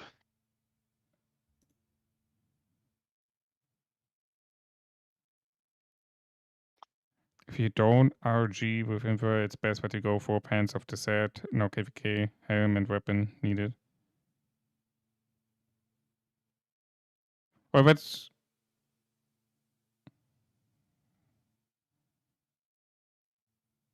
Well, I'm not doing calves. I'm doing infantry and archers. I'm not having any calf, so. How comes, by the way? How comes you don't want to do any cav? Well, I think it just happened, right? I was working on my first archer march, which was Fatmos Waishi, and then I was starting to work on my infantry set because of what did I were using back in the day? What did I were using? I were using something. Some bullshit for I think Sansu Ediflet I was using some I don't know. But when I had the reset event, the swap event, and I could only swap Crusade, so I had one more swap left, and I didn't want to miss it out. So I did then BQ, and then I invested in LC because I had BQ, right? I put 680 hats in LC, and then I had BQLC, and I was like, okay, well, I have good QSH equipment. I have good armaments on QSH, and now I have BQLC. So might as well just, doing more equipment for BQLC. That's how things started. And at the same time, I was planning to do Alpha, like with wheels, but instead of doing the wheels, I just did egg event and push further my equipment. And then by that time, I was like also like already saying like I'm investing fully for the second Archer match, or with the new Archer commanders coming out in April, May. And from that on, since last year winter, basically, like December, whenever that was for me, the swap event. Not December, but like when was it? Oh, yeah, please tell me October? you're watching this, by the way. Please October, tell I me you're think. watching this. Huh? I said, please tell me you're watching this. Who's watching? Oh, watch the stream where I'm swarming someone right now. I'm confused. I'm swarming someone, like right now. You streaming right now? Yeah, like I'm swarming someone right now. Swarming someone. Oh, you swarming someone. Oh my god. Yeah, bro. I understood the whole time you streaming. I was like, what are we? No, swarming. I'm sorry. swarming someone right now, Yeah, bro. no, that's my bad. I have a hearing impairment, so new voices, it takes some time for me to understand properly. Oh, good, bro. Oh, good. Yeah, so I don't know. There was never really a situation where you could say Cav would be the go for me to go. Would be the way to go for. Because first of all, it would spread my investment further, not only commander wise, but also equipment wise, armament wise. And instead of just focusing mainly on archers, doing a little bit of infantry at the side because of BQSC. And then that's kind of it, how I never started investing in Cav, so. Yeah.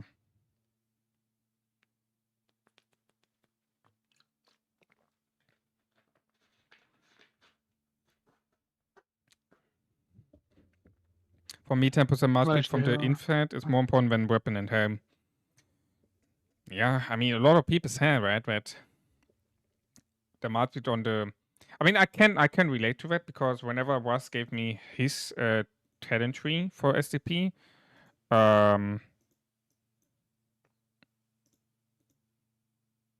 so this is what I do right now, my talent tree, right? I did the mass speed instead of the reduced damage. And since I did that, the training was better. It started to get better. And I think another big change gonna be the internal empire set, which I'm gonna do until the first fight in the next KVK4 in 42. And with that being said, I gonna get an additional 10% from the eternal empire set as well. So we're probably gonna see some big changes towards that, guys. And maybe it was really just the equipment which I had until now that just gave me not the report which I was looking forward to. Yo, Bird, what's up? Welcome, Steam. So we'll see. We'll see. I'm looking forward for that. I mean, I kind of can ignore my QSH equipment for now. I mean, here's the thing about QSH. You can actually run him full purple, and he will still trade hella good. Yeah. That's a really good thing. Yeah. Well, so I mean, your equipment is big chillin', bro. Yeah. I mean, what is the next egg event? The next egg event is weapon, I think, no? Should be. Yeah, we had chestplate, gloves, and shoes. Yeah, so it's gonna be weapons and accessories. I don't need the accessories. So I could technically make my weapon on QSH to Iconic 4, because I'm gonna do 180 spins, and that would be another 2% damage on the troops. on the map. But at the same time, or I mean, no, actually, yeah, I'm gonna do that because no, I can. No, wait, we're gonna wait. Can I do that? I have 10 chests of the weapon. I can actually do that, yeah. I can make my weapon for QSH iconic 4, and then by the time being, when the new archer's being dropped, I gonna get another hammer event, which I gonna do full, and that gonna give me then the weapon for my second archer march.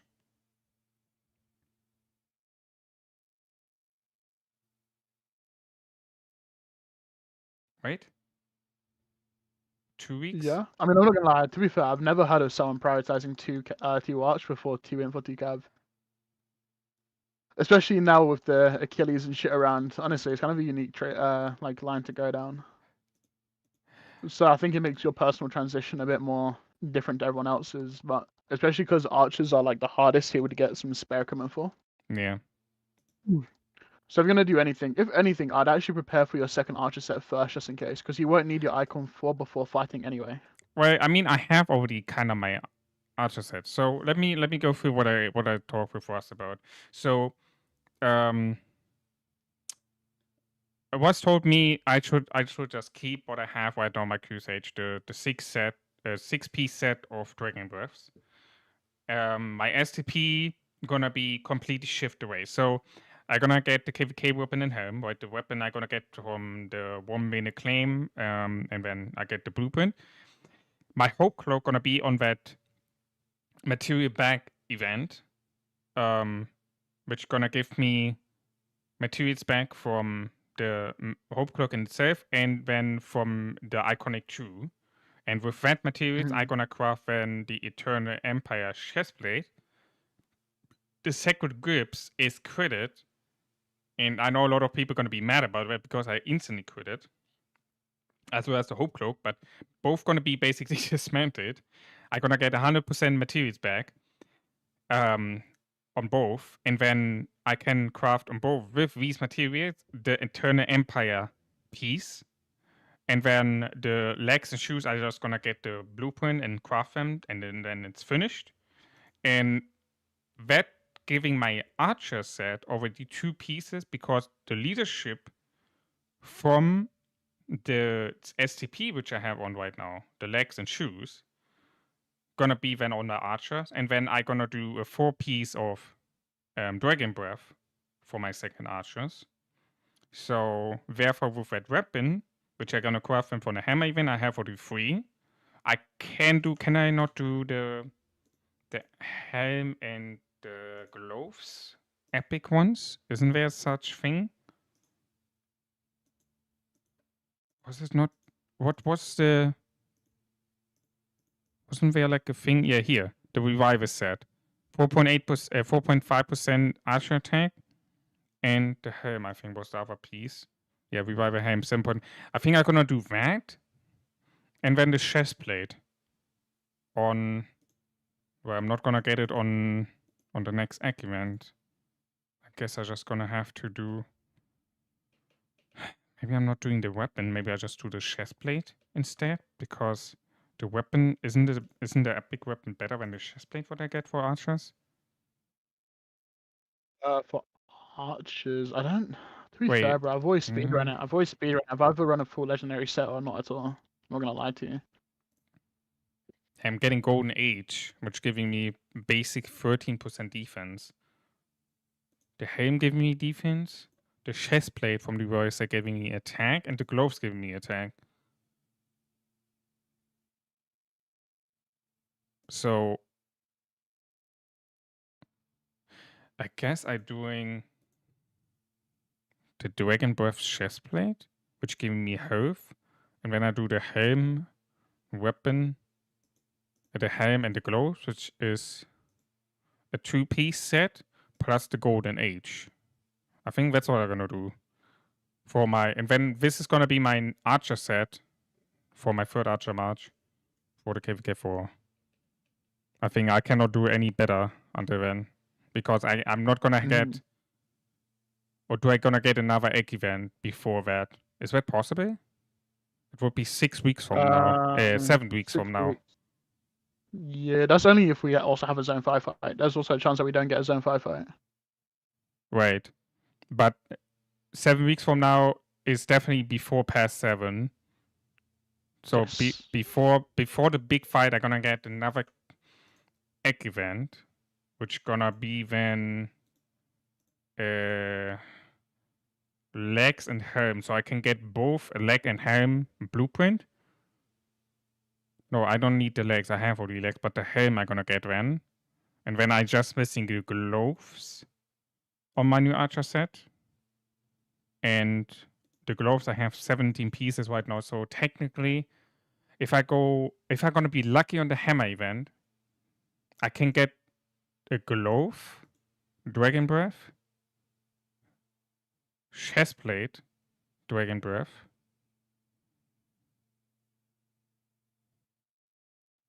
and then the helm from the egg event, and then I'm just missing the weapon. But the weapon is not as bad because it's like a fucking OP weapon, 13% defense for the epic. I think that's what I'm gonna be able to do before the King's End. That would be actually be cooked, but in a good way. Damn. I mean, no, I have a question for you, bro. How are you feeling about Arcade 4? As a migrant coming into 42, you know, how are you feeling about one RKVK 4 and then 2 also about migrating into 42? Well, so let me answer first about the KVK4. I'm very happy about the opportunity to redo KVK4, just giving my account a lot of time to breathe before I have to face the real SOC accounts. And because I didn't do KVK2, but I had a 3 months off season in KVK3, so you know I'm missing a lot of things. I'm missing the legendary inscription, stuff like that. So it's a good opportunity to get my first legendary inscription, to work on my account a little bit more, to get more KP done, and migrating to 3842 is also a very great opportunity, which I got here with with me being accepted, and I'm very thankful for that. And I mean, after KVK3, after I saw what you guys are capable of, I'm having no doubt in our KVK4 being a very, very entertaining KVK, but also that the win is in our favor. If I compare you or us towards 35, right? Yeah. Well, that's good, bro. I'm glad that, you know, our previous performance instilled confidence, you know? That's No, at the end of the day, that's what we want. We want everyone to feel confident and looking forward to every KVK that we have coming our way. absolutely, absolutely. I'm pretty sure you provide that, and you made every migrant who got accepted for 42 being a little bit relieved, because it's always like a thing of when you're migrating to a kingdom, how are they going to be? You know, you don't know that kingdom. You don't know how it's going to be internally, because you never, you know, it's just the way of it is. You never know fully how it is to be part of that kingdom you're planning to migrate in until you being there. So I think it was a good relief for all the migrants who saw that KVK3 performance from you, and made them, like you said, made them like make yourself looking very confident in your planning, your strategy, and your fighting style. But it gave also the migrants, not only the sleepers, but also the newer accounts like myself, a boost into the decision making of having picked the correct choice. Mm-hmm. Yeah. I mean, like I said, I'm glad we was able to provide that amount of security, confidence in everyone, bro. Because that's at the end of the day, that's what we want to do. We wanna make sure everyone feels like they made the right choice.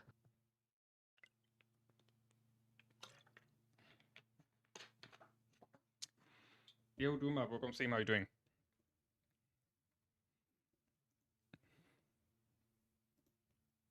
Yeah. So, actually, guys, what I had saw what we can do. I can transmute one of my crusade. So as we know, we did this very bad transmutation stream, right? Whenever Wedge 2 came out. I got, however, the 2.7% attack on this one. I got this off stream. I'm very happy about this. So moving forward, I can transmute the health into hopefully a good amount of all damage. But however, we're leaving this for now and we're moving towards this one, the banner, the flag. Is it the flag? The banner? No, the flag. Yeah, the flag.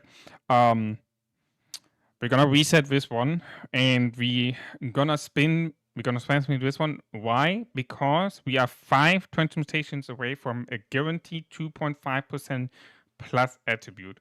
So no matter what, it is a good investment because my current one is in the middle is smart speed 2.3%. So I can either get a math speed or a defense. So it's a win-win. If I get a minimum 2.5% for only the next 5 transmutations, we can do 2 right now. So let's see if we are being able to get it in the next 2. Would be very nice. I mean, but you got a DASHER lock here, bro. The DASHER You luck. should I remember it on the other stream. We got the luck. So let's see. Let's Right. see. The first one. Oh my god, this fucking triple verification shit. We got a 1.8% defense. I mean, it's archer defense, but I was like, oh wait, 1.8. I saw the 8. I was like, oh fuck, 1.8%. Oh. All right, it's fine. We got 4 left. Let's see, maybe the next one. 2.6 resistance. Okay, infantry. Well, let's rip. Let's rip. So we need more transmutation stone. I don't have them. That's very unlucky. Buy them, bro. Let the gems consume you. Okay, I put a legendary out of the epics. Out of 6 epic shares, I put a legendary. Very nice for the event, which I need to fucking pull legendaries for. Very happy about that. What do I fuck it? I just take the fucking speed ups. Yeah, I need 6 more legendaries and then I get the conversion stone. 5 days left. I hope I can get that. Let's see. I mean, you get the extra from let's go. It's the VIP store on Monday, no?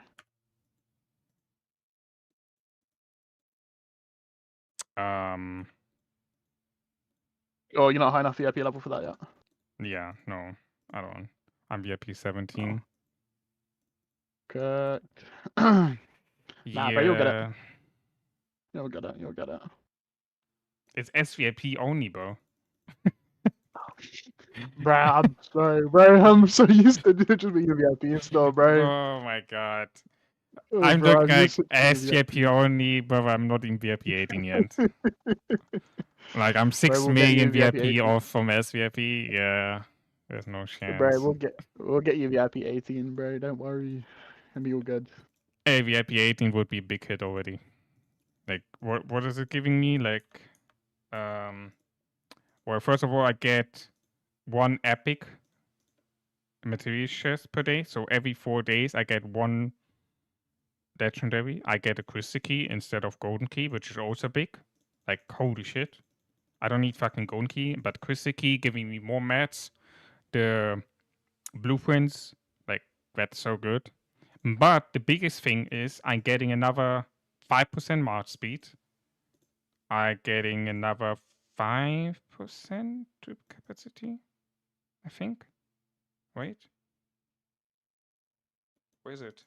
Yeah, 10% unit capacity bonus. Damn. Are getting another 5% healing resource cost reduction. I think. Yeah, 5%. Like, that's the biggest thing, you know, the 5% healing resource cost reduction.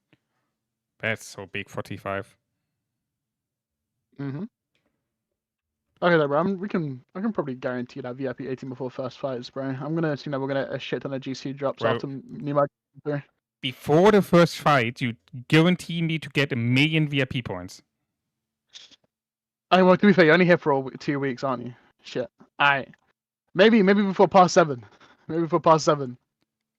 But well, we'll try our best, bro. We should have a shit ton of GC drops. I know Blackstone is talking about maxing out store daily until fighting starts. And I know we have a couple people like him planning on doing similar things. Bro, you just casually saying like, yeah, before past 7, I should get 1 million VIP points based out of the shares being dropped. Yeah, bro.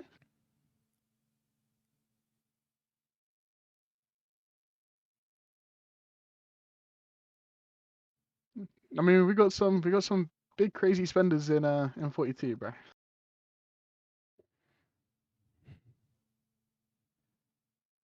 I'm pretty sure like all of our players are VIP 14 or 15 minimum in our kingdom. I mean, I expected VIP 18 to hit like end of the year, not like in 2 months. Oh, nah, bro. Shouldn't be a couple months. So damn, that's crazy. With the KVK4 migration, do you think you could get someone 1.5 million VIP points naturally from VIP 17 to 18? I mean, he kind of said it, right? Like he could get 1 million. I could get 1 million VIP points naturally from the shares being dropped until past 7 opens. So yeah, basically, I guess 1.5. Yeah. I mean, like, cool. So the perfect example was this last will. I think we had. I think we must have had like over 150 to 200 GC shop at the hub event. Damn. Like quite a lot of us went pretty hard. That's very impressive. Very, very impressive. I mean, no, that's just. Oh, did my game? No, okay. I mean, that's just a VIP point, right? And I mean, naturally, how much you get. Like, I think I got on average in 77 on per day, like 3K VIP point on average. I mean, well, we can say like, let's say beginning of February, all of this began. So it's 2 months. Yeah, it's basically, yeah, it's 2 months. So let's say 60 days. So 500K. No, I got 400K. 400K. I mean, we're almost the same gift level. Almost the same gift level as 77, and we're quite a bit younger than them. Yeah. Okay, well, I got on average in that case, if it's 2 months now, which is, you know, kind of accurate, I got on average 6.6K per day VIP points, which is already very high if you think about that. Like 6.6K I mean, you know what? How about for this? free. Remember this. It's been about an hour since reset. Yeah. Let me quickly bring my marches back, and we'll look at how much VIP we get from the last hour of chest in 42. Oh, let me switch. All right, I'm watching. All right. Let's I'm looking forward. Let's see. You know, to make it interesting, do I also drop some GCs as well? we beefed up number a little bit. All right. Oh yeah, you know, just to also just quickly show, we're kind of low on VIP right now, but I opened all of it. This is how much VIP we have. 6.2 million. Yeah. Holy shit. And then That's really enough to get myself to SVIP right away. Alright, so a lot of it's just dailies, bro, but it's like everyone buys dailies. Yeah. I think that's the underrated thing about a kingdom is how many people actually buy dailies. I mean, even dailies is so good. Like you get 10 VIP, I think 50 VIP also. You get 5 minutes speed ups. It's so good. Like you should never underrate the daily shares. Like it's so good what you get out of that. And most of the stuff from that is literally really speed ups or VIP points. Or lines credits, like silver credits for yourself. But you're not really getting crap out of the wood shares, to be honest. We're just gonna ask everyone to drop GCs real quick. You see who does it.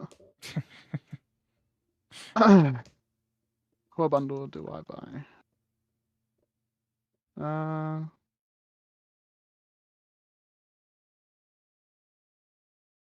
Probably the get up, Wait, right? you don't have the supply on that account? Nah. Not Nah, in I the ran out a few days material? ago. Ran out a few days ago. I'm just kind of lazy, Yeah, bro. but I mean, it's just so goated, no? It is, bro. We'll buy it. We'll buy it. Look, we're not too stressing. Oh, damn. Alright. And also, there's just like nothing to get right now. Like everything's all done. Damn. Oh, look at that. So beautiful.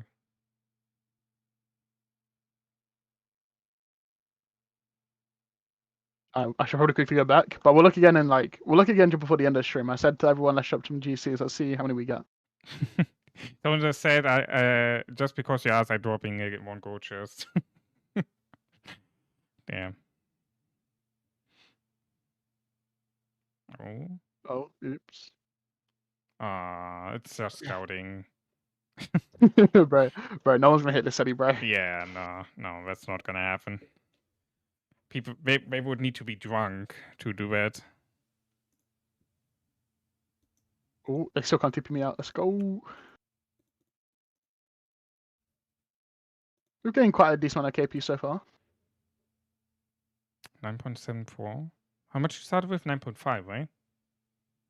I can tell you right now. Give me 1 second. Pretty sure I'll take a screenshot. We started off at 9.588. So we are 40 mil away from hitting 200 mil KP gained. That's very nice, yeah. It's roughly like 100 mil per hour. Oh, look at them beating finally out of that fucking pass. Crazy. Only took 2 hours, right? And our allies are also winning down here pretty hard. That's the purple. Wait, what's the ball on the left side? Is that red or is that also purple? What, allies or enemies? No, yeah, go back to that flag there. That's There what was purple. another ball, yeah, that ball there on the left. Is that the... That's red. That's red. Oh, that's red. Okay. Anyway, they're But looking good. purple already insta-banned. Okay, right. Okay. That KP game's kind of low. Dasher hour is crazy. You could ask someone to drop go chairs and they do it. I'm telling you, bro. Man, we're just a locked-in kingdom, bro. We're just a locked-in kingdom.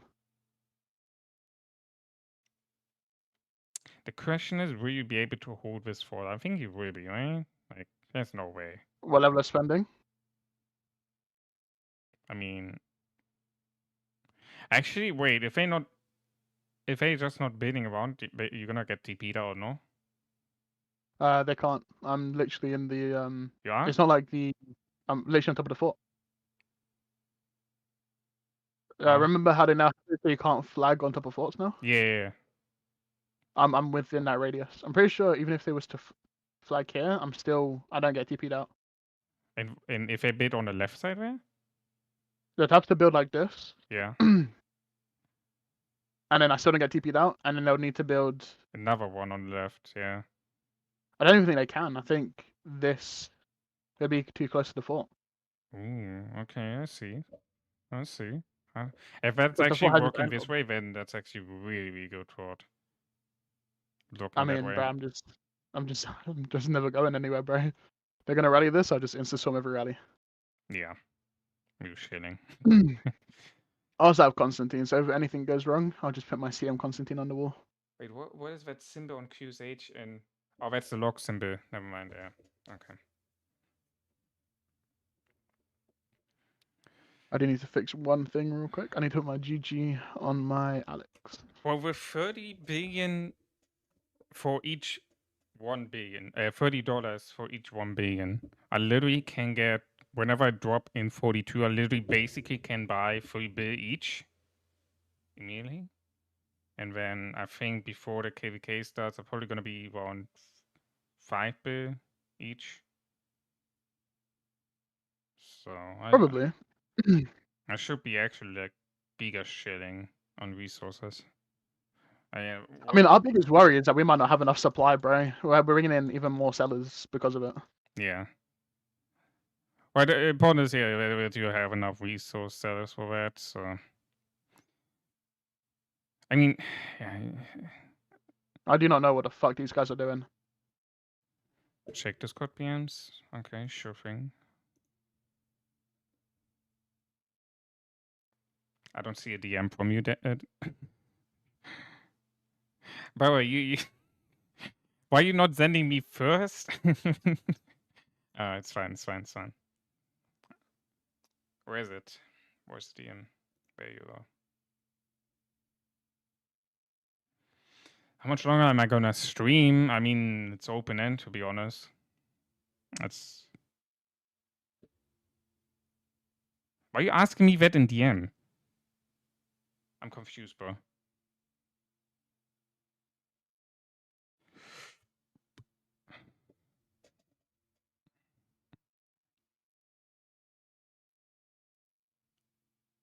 Wait.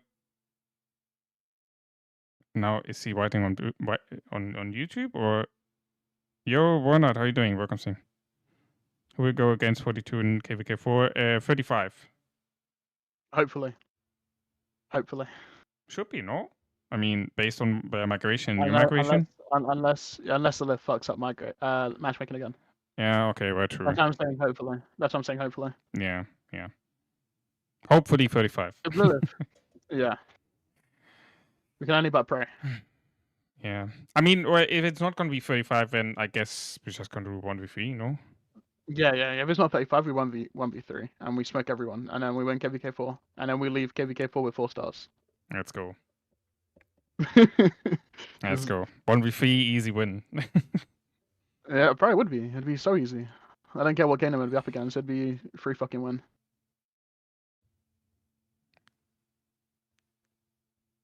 I mean, we said the same thing for KVK3. If 35 wasn't in our KVK, we would have 1v3'd. Sorry, we would have 1v7'd everyone for KVK3. But because 35 were in there, we were expecting a lot out of them because of Super Cow, and they did not provide what we was expecting. Vince, whenever Dasher go back with his matches, he's checking the reports. So just wait for that to happen, and then you will see the reports. What did you aim? Aiming for? No, we're aiming for a TVT if possible. We want to aim for a fair KVK. So whatever is the most fair and fun KVK is the KVK that we'll do. Yeah, I agree. That's how it always should be. Yeah, like don't get me wrong, we have big ass egos. I'll be the first one to admit it. Our egos are fucking through the roof. But we still like to have realistic cast KVKs. Like KVK4 is 4 camps. So each camp have like 3 kingdoms for KVK4, but it's 4 camps. So you're saying it in the way of 1v3 as of with the camps, right? You cannot pick who you are within that camp. But yeah. So it's not a 2v6. It's not like KVK2. He was asking about for KVK3. I'm pretty sure. No, he's saying with the race 42's enemies planned. So probably think with KVK, do you think 2v4, 42, and 36 was possible? Oh, about KVK was possible. Yeah, my bad. What are you saying? I think if it was 42 and 51, I think a 2v6 would have been possible. I still think I think either 36 or 51 or 2v6 would have been possible, but 51 would have been a lot more easier than with 36 because then we would have had every imp on 41, not 41, sorry, 42 within the first 10 minutes. And as much as I love 42, and as much as I know we can rock some big boys, I feel like that might have even been a bit too much for us. Yeah. So if I had to claim anything, I'd say 2v6 with 51 probably would have been possible. Very straightforward answer. I like that. Hey man, best way to do it, right? I'm confused. Like, there you go. Okay, he's answering.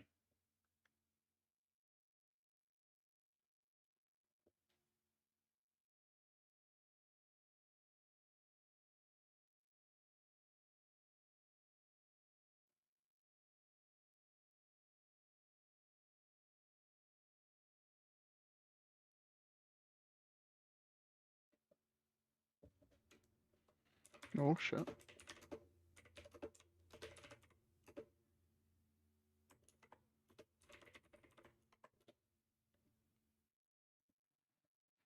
How big is 42's migration for KVK4? Big. Big. I mean, I can say numbers if you give me a second. I can't say players, of course. Yeah, no. I can say numbers. Right now we have 4.8 billion power from sleepers only, and 350 billion KP migrating in. And then from same seasons, but same seasons are not complete. I can tell you that now. We have a shit ton of same seasons still applying, so expect this number to not be definite. We have 3 billion with 100 billion KP coming in. So we have roughly 450 billion KP migrating in. All right, all right. That sounds very nice. I mean, we're already 100 and basically 50 billion KP kingdom, so we'll be around 600 bill KP. 600 billion KP for KVK4. Brother, 77 was like 350, I think. Holy shit. That's even Yeah, like, bro. This holy shit. this It's is probably why even bigger. when I said this is basically a high AC SOC KVK. This is I meant it, bro. The quality of accounts that we have coming in is in my opinion, might be the biggest KVK4 that's happened ever. Bro, the statement being dropped here is crazy. Oh, I like it. I love it.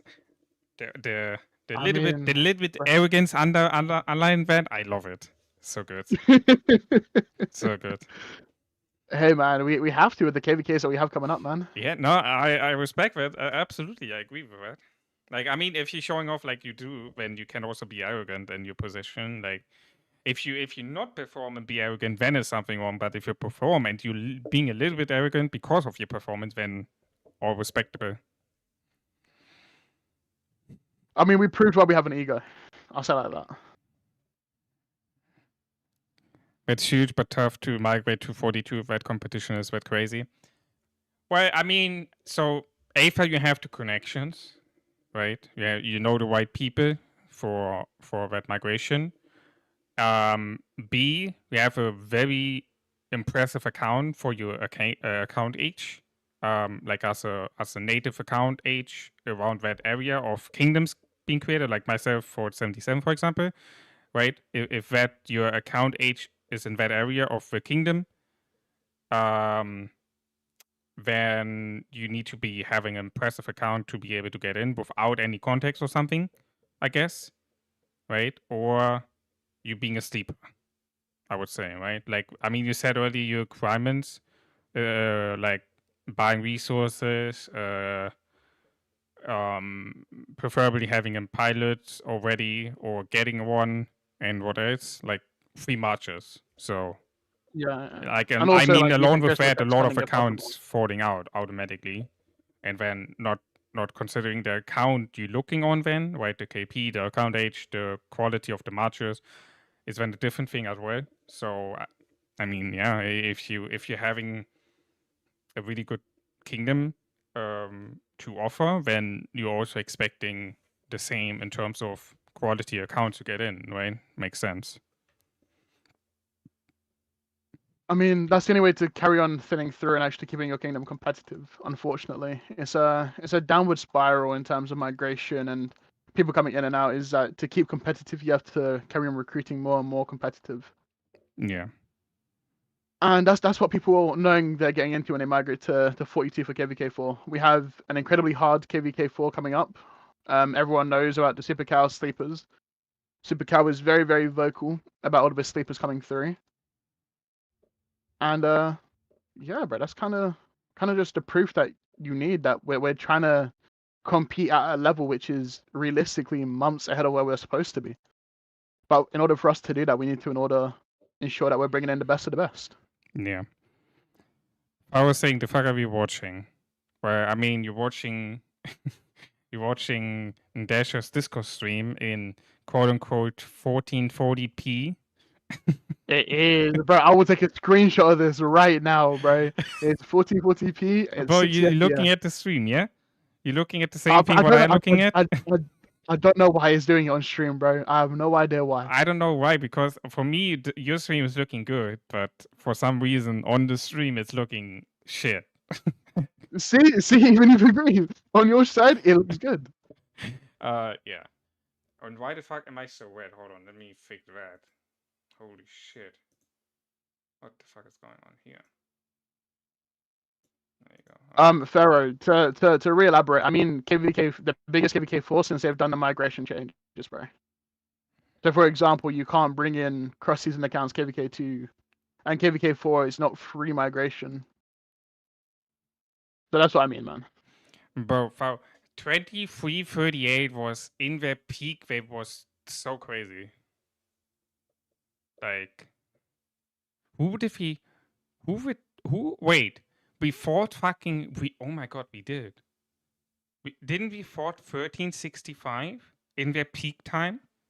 With like fucking 3 full alliances? In 2338 in KVK4?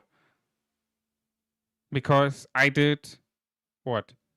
I did KVK2 in 2341 when I got kicked out because of low KP, but being leadership, but whatever. That's a different story. Then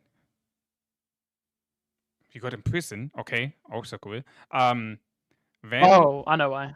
I gotta say. Then I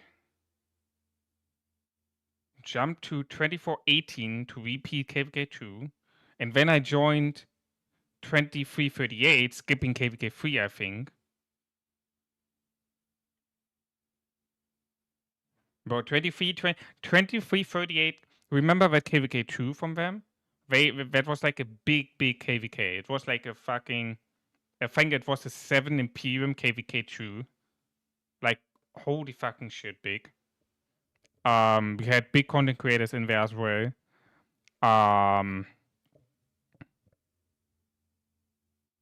Yeah. It was the 38. It was, yeah, I remember that. I was like joining 2338, you know, and the first KVK, my account was not fucking ready for that shit. And my first KVK in SOC by the time was fucking 1365 in their prime. I was like, what the fuck?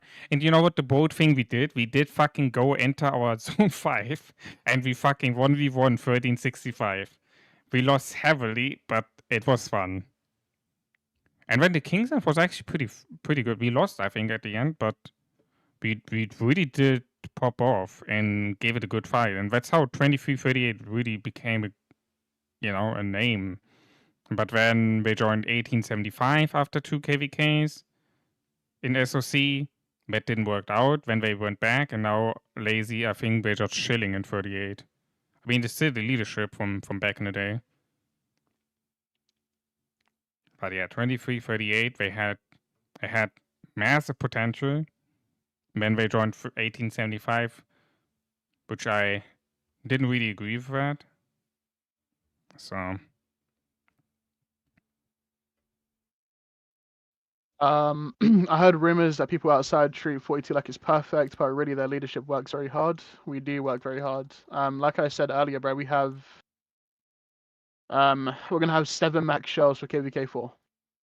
We have over 2 alliances worth of fillers already. And we put in a lot of time and effort into this, bro. This is why I respect the kingdom so much. They try their absolute hardest. yeah. That's very hard work, baby. Yeah, no, I think I agree with that, though. I think it's not possible. Unless you have like super Kraken account which pushing power like crazy. I mean, we're 11 billion during KVK3. But that's also not a good thing. We don't want to be high power. No? Mago staying up KVK4? Yes, we'll be staying after KVK4. I was about to say no for a second. And no. So we don't want to be too high power, otherwise it will screw up our camp matchmaking. Yeah. So we Makes want to stay sense. as lean as possible. And then we want to inflate. Makes sense. Makes sense. So that's kind of our biggest fear, is that we don't want to push too crazy and then end up being like a borderline silver imp for KVK4. But then we'll be a solo KD camp. And even though we have the shells for it, and we will have the fillers for it, I would rather be able to rely on another set of 150 plus players and their fillers and their shells. Definitely. Absolutely. Has saying this is such a bad KVK too. Well, I cannot speak for that, but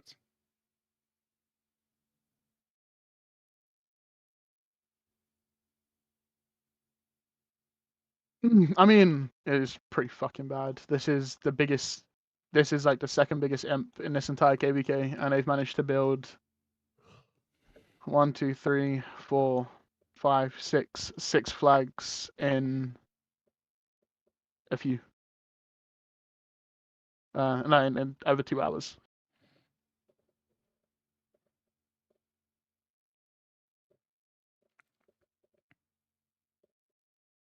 as someone who lost Arc, how many wins has 42 got? Because 327 has never lost one game yet. I think the only time we lost Arc was before we migrated in. Since we've migrated in, I don't think we've lost a single game. And we also have a really good AOO and OL team. I mean, So, I don't know. The like hard for matchmaking is example, also I've been... shit, no? Why did, for example, 77 not getting paired up with, I don't know, 42? Because I'm pretty sure it's going to be like relatively the same power, no? I mean, when we were in KVK3, it would you be, were in but... KVK2. So KVK3 only gets matched with KVK3 and younger, or Oh, KVK4 okay. counts which are like old as fuck with not mains. Yeah. So it's kind of cooked. So we've been having like really, really easy matches, and people have actually been really, really pissed off. Okay. I see.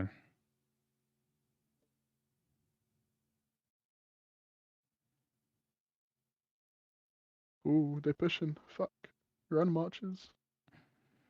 Definitely will try to be I part haven't. of 42's KK in another KD maybe, but it would be rough to go against 42. Yeah. Nah, you want to know where you guys should go? And I'm sorry for advertising this, but this is my honest opinion. Go to 41. 41, they're a much lower seed kingdom, and they may not look as impressive on paper. But on God, working with them was one of our best experiences yet. 41 and 51, they were both fucking incredible. We spoke to them almost daily. Their leaderships are both very kind, and in fact, we have leadership in 42, in 41 already. So if you guys like the way how 42 is looking, 41 is led by very similar people. And yeah, if you're my honest recommendation, if you don't make it to 42, apply to 51 or apply to 41, and try your best to get in there, because I'm pretty sure both kingdoms will be in our next KVK anyway. There you go. A lot of people are getting to the next bracket instead of 42's KVK4 bracket. Too many sleepers going there will be tough for natives against 35 and 42. Well, I mean, in my honest opinion, sleepers should not make you a problem in terms of ball fights, like what you see right now on the screen, if you have a proper native account. Like, there is no reason to not be able to fight against them. Like, I mean, I don't know. Like, I think my equipment, what I have for my 2 marchers and my armaments, are good enough to fight sleeper accounts, no?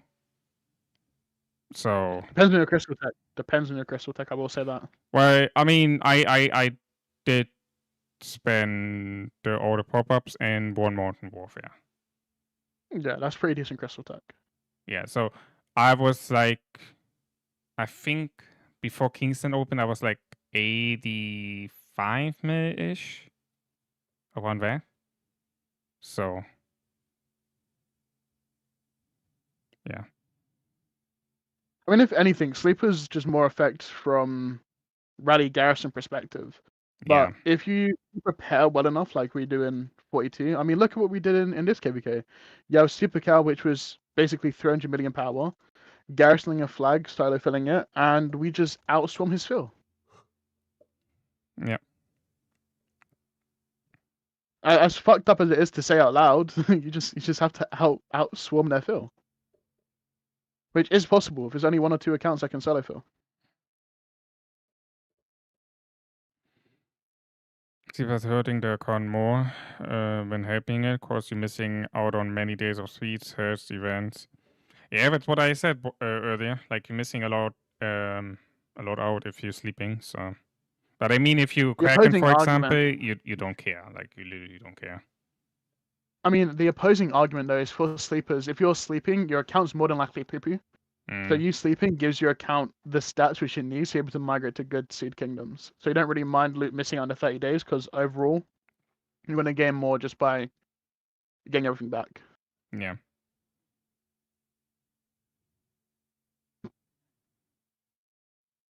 Absolutely, that's why, yeah. 19 is just getting their asses whooped here. 10 mil away from 200 mil KP, baby. There you go.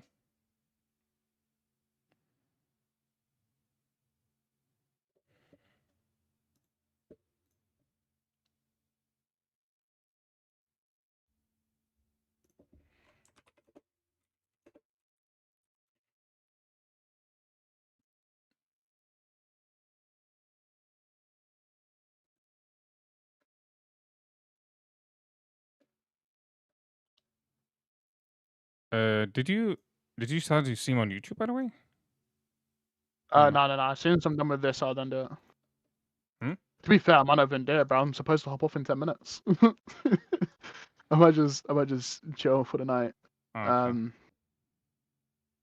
Well, because yeah. if you're doing a stream, I can whenever I end my stream, I can what is it? Oh, fuck, what is it called? Wait you.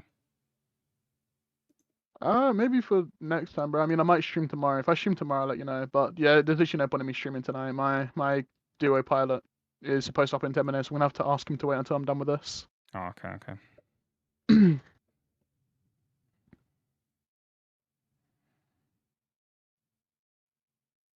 Was 19 Big Kingdom? How are they losing so hard? I would imagine they would have an easy time because 13 fought pretty close to 19 pass. I don't know, man. I mean, I'm looking at this. I'm like, yeah, no. I don't know. It doesn't look like 19 is the second strongest kingdom. If I'm looking at this performance, no. I mean, 19 stat wise is not that far away from 13. Surprisingly. Hmm. I mean, alliance kills. They're split right now, but they're 44, and then they have another alliance. I mean, that's I a think big change. actually, I think That's a big diff. yeah. 60 mil for KVK2? That's actually pretty big. Yeah, bro. They're just. I think once again, it comes down to what I said before, bro. Just organization issues. Anyways, That seems to be the biggest the stream. difference. Well, you can just wait. I mean, I'm probably gonna end the stream anytime soon anyway because it's fucking 2:20 a.m. for me. So I kinda, Oh, yeah, slowly, going slowly. Ooh. Oh my god! Look at this fucking trading. Holy shit! Ooh. Look at all the other ones, and then you see set an added level for 100k. Like, like it's not just performing as good as the other ones. Yeah. I mean, I'm almost double second place. Yeah.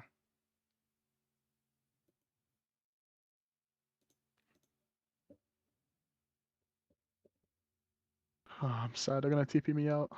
It's 320. No. Wait. Huh? The cloaks might have gone back for you. Wait, did my...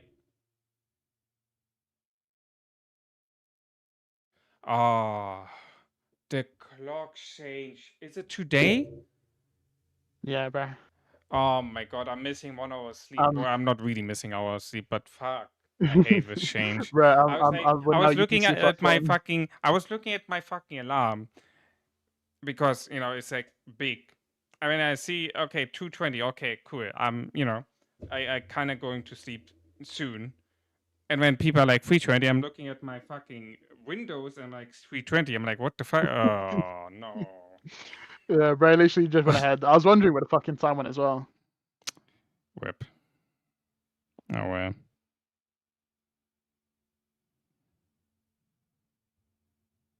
But did you saw the new skins on Skippy and Joe and so it's cosmetic a fucking fire? I mean, you Skippy Wagner just to get. Bro, I was looking at it. I'm like, yeah, like I cannot. The thing is, I cannot do it. But the thing is, I love Skippy Prime. I love Joan. I love Nevsky. Like all of these commanders, which came out about the time when I left. Like I love Guan.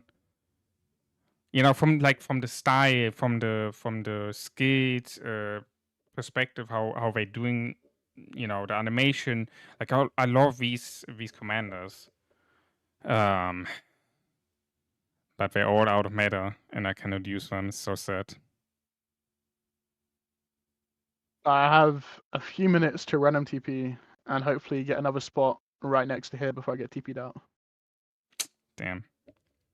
Please, let me get lucky. I'm really that close. More left, more left, more left, more left. Fuck. That is the wrong way. Oh. Fuck. Oh, never mind. Never mind, bro. Wait. Oh. Oh no. Fuck. Yeah. Nah, I have 130. We're getting there, one way or another. Can we take a look on the equipment and armaments? I'm supposed you're asking Dasher, right? About the account. Vince? I think he can show that in a minute after he is done with the random TPs. It shouldn't take me that long. Hopefully.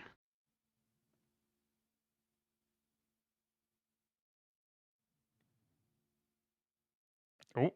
What the fuck? Oh, well, I mean, that would be a good TP spot if there's fucking fighting going on.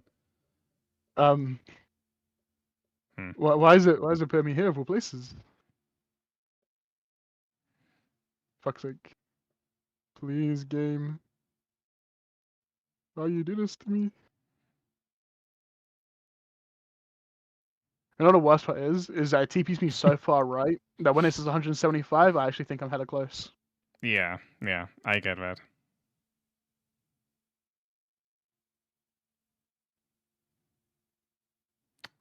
$20 random TPs already used. Oof. Oh. No way, it's brought me back No? here again.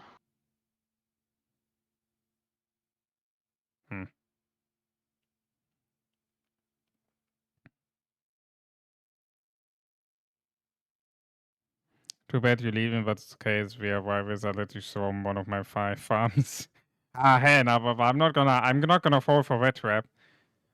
I'm not gonna fall for that trap.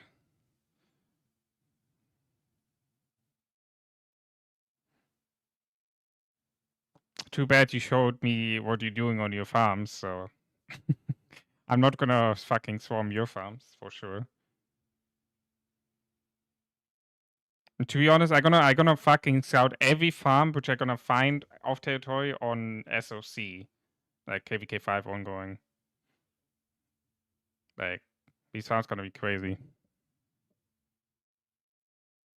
Which way edit a quicker way to random TP? Yeah, that would be a thing. Bro, game, please stop doing this to me. 30 random TPs already. Oof.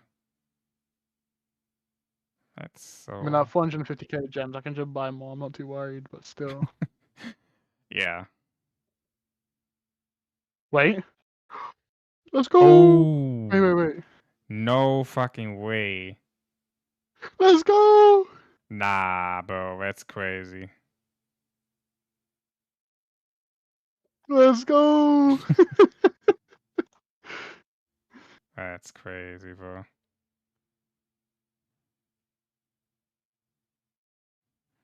I have to stop showing people because now we have people like you who we ignore. Yeah, bro. I mean, nah. The thing is, I'm gonna scout anyway every fucking account which you're gonna find. And I'm not gonna swarm anything anyway. I'm not gonna even swarm the Reddit anymore. It's fucking hurting me for no reason. I'm not a fucking kraken. But didn't you just Right, that imprison TP yourself? I think was that's what the plan was. they But they just used imprison. So we was gonna ask our ally, but our ally wants to imprison this guy instead. no, okay, yeah. Oh my god, bro! What a fucking W. Am I seeing this right? Are they really launching Ooh, rally 7 from that ready. far away? Let's go. Time to swarm it, I guess.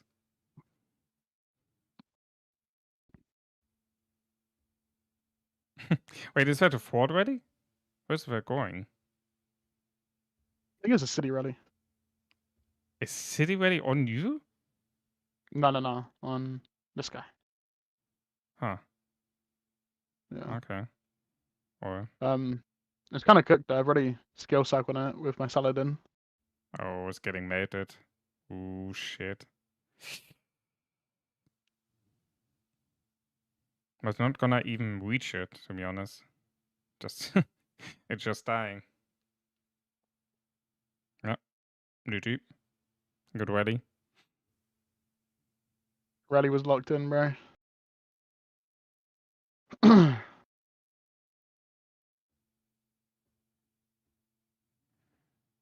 Probably had a rook in my kingdom from MGE, and this guy swarmed my flag. He took 500k deaths.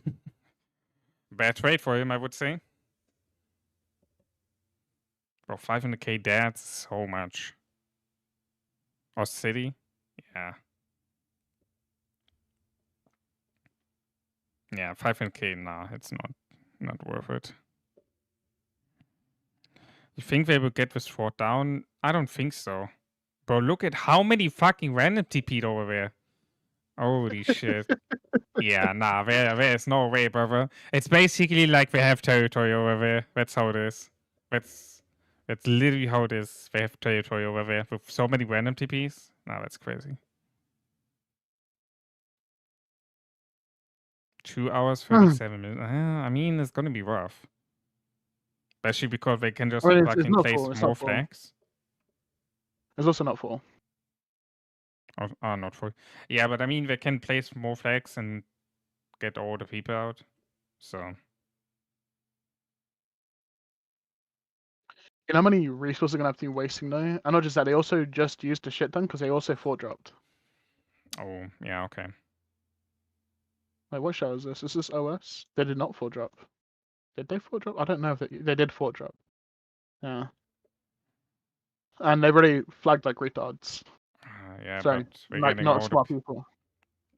But the thing is that the second strongest kingdom have to do that. It's kind of hilarious in that like situation. I don't know.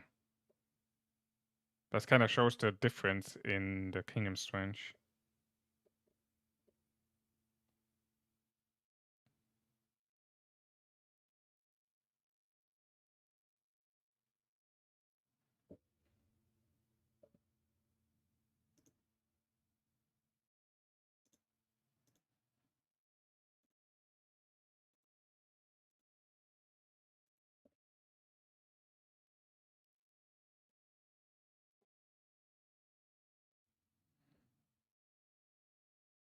How many times do I plan to redo KVK4? It's just one time. I can only do one time with the new routes.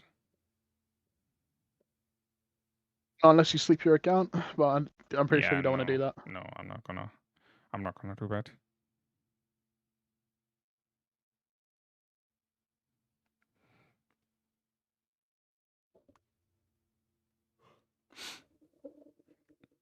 Yeah, so one time, and then we see what happens afterwards. KVK4.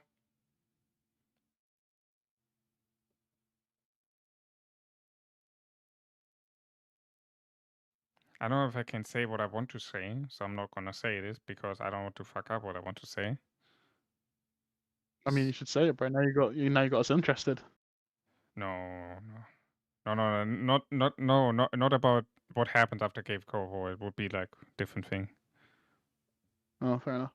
I'm not sure if I can say that. I mean, people will find out once I migrate to 42, I guess, but I'm going Gonna to. text me what it is. I'm curious now, bro. You got me, You're curious? questioning it. I'm curious, bro. I probably know, but that's why I'm even more curious.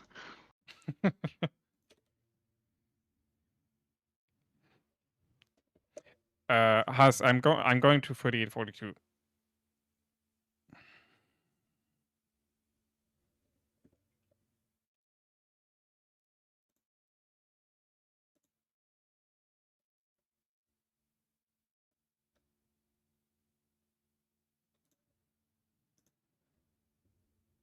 Yeah, so the plan is to join 38, 42 for KVK4, and then after that we will see what happens. I have no confirmed answer on that yet. Yeah, I know what you're talking about. Yeah, you can't say that. Yeah, see? Yeah. We've been having to keep it a secret as well, bro.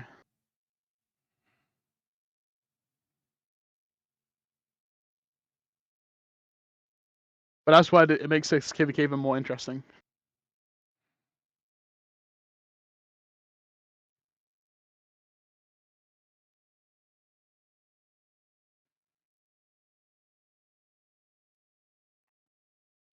Hope you're winning, and I hope we come across each other as rivals. I'm pretty sure we will see us, though. I'm pretty sure we see us.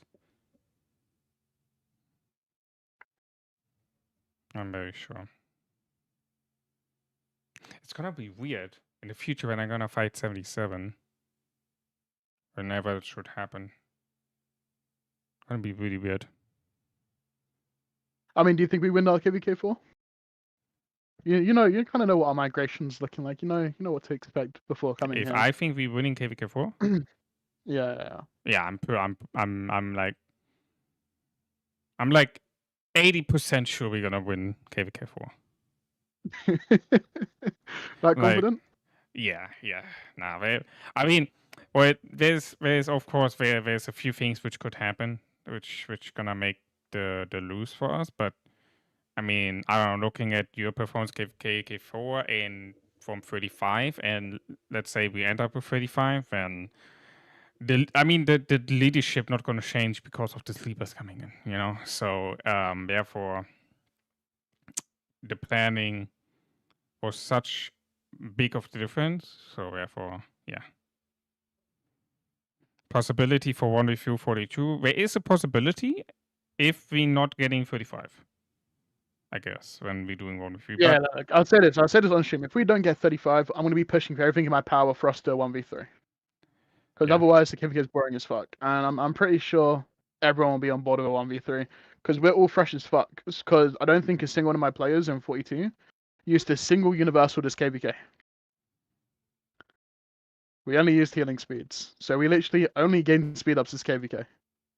What the fuck? This KVK was basically a recovery KVK for us. Nah, that's crazy.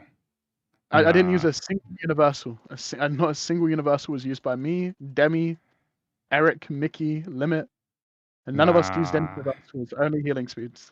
Baba, what the fuck are these statements you dropping here?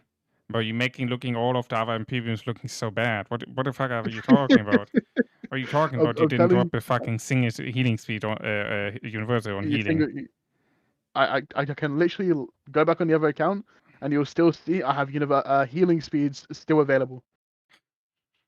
And we've been KP chasing all day today, so we've used a lot more speeds for no reason. I'm pretty sure all of Kingsland we healed 6 times. Damn. I don't know what to say. I'm speechless. Like it's That's crazy. Yo, roughness, welcome Hey, yo. stream. By the way, we have 50 people watching. By the way, Hmm? we have 50 people watching. How many people watching? 50. Yeah. Not too bad, bro. It's going up and down. Like the lowest we had on this stream so far were 25. That was around the time being when you talked about your YouTube. And then it got up again.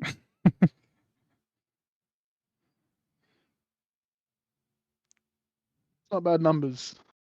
No, it's definitely good, yeah. Definitely good. I mean, you saw it, right? Like, at some point, 14 people have waited, like, hours before the stream even started. It was like, I was seeing that, I was like, damn, that's impressive. Here's the thing. I always bring, or at least when I stream, I always tend to see that I keep decent numbers up. I think on average, I always have at least 50 people watching on stream, at least at one point throughout the stream. So even though my community's small, they're hella consistent, and that's what I'm happy about. I got quite a good retaining viewer base on, at least on my channel. Yeah, no, I must say whenever I don't have war going on, I have like on average like between 20 and 30 viewers. And when there's war going on, then it can go up to like 70, 80 peak. So yeah, I don't know. I mean, like I said, I don't really care that much about the numbers. It's more like there are people which are watching, and that's the only thing which matters to me, right? But the consistency is important for a content creator. So still nice, bro. Yeah, it is absolutely. I get that. Of course, like more numbers is always better, right? But at the end, still people, 100%. Yeah, like for me personally, it doesn't matter if I stream to 20 or 50 people. It's the point of there are people out there in the world living which could do different thing right now, and they preferably watching you stream, you know. So that alone is reason enough for me to not care about the actual number, how many watching right now. 52 and 35 were so disappointing. I mean, yeah. In the meantime, I've attacked much. 52 was the pink one, yeah. The red one, 57. I saw they had a good fighting against your ally, the other Imperium. And then, yeah, 35. I don't know what the fuck 35 did. Alright, let's look. So we still have 20 billion of each resource. Yeah. And we still have 41 days of healing speeds and 3.2k universals. Well, the question is, how many healing speed ups did you had before King's End? 150. So it's like 100 days. Yeah. I only use 6.7 billion resources this KVK. Wait, hold on. What did I do wrong? I used 13 billion in my KVK3, and I had also like a 9 hours King's End.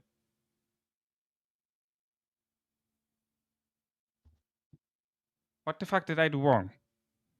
What did you do wrong? How did I end up using 13 billion and you use 6.6 billion? And you're 5 marching? I didn't pass at ruins, that's why. Yeah, but runes are not... Yeah, but runes you cannot get Do you get 6 billion resources used just from runes if they're fighting you? I mean you heal once every ruins. And also you're not VIP 18. You're not SVIP, that's why. Yeah, true. Yeah, but yeah, that's crazy. Wait, what am I, how much of a diff is SVIP to VIP 17?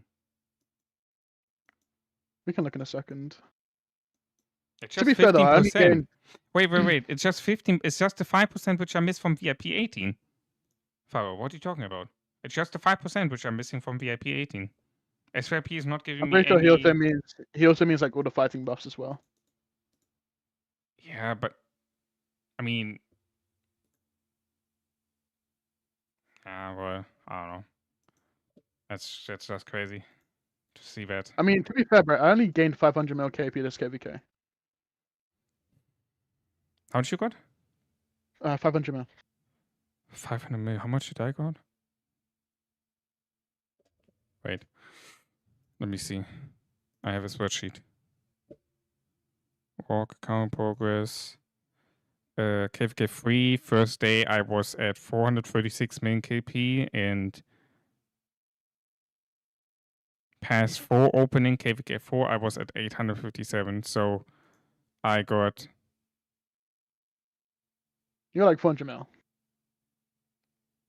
424 mil, and I used like 13 billion resources, I think. Wait, can I not see that? How much resources I used in that KVK? From the Lost Kingdom Outage season with No. Light and Right, it Darkness? won't tell you how Isn't much that resources. showing how much resources you use? No, only shows how much you held.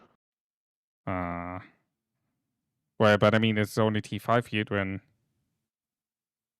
I killed 19.6 million units. And I hit 18.8. So assuming that's all T5, how much is T5? 1 T5 is how much? Let's say Archer is... What the hell? The hell? I can tell Yeah. you right now, bro. I've got all of them. I've got all of them in my hospital. Just one Archer. It is One Archer. 272 wood, 200 stone, 136 gold. So let's say 200, 300, 400. So let's say like 500 resources for one T5 Archer. So 18 million times 500. 9.4 billion. Well, I mean, that's not accurate 100%, so... Damn, what the fuck? How did I end up... Okay, well, I was throwing in myself pretty good in KVK3 into the murderboard, but, like, still... That much of a diff it made? Damn, that's crazy. Oof. Well, I guess I could have saved myself a lot of resources, but whatever.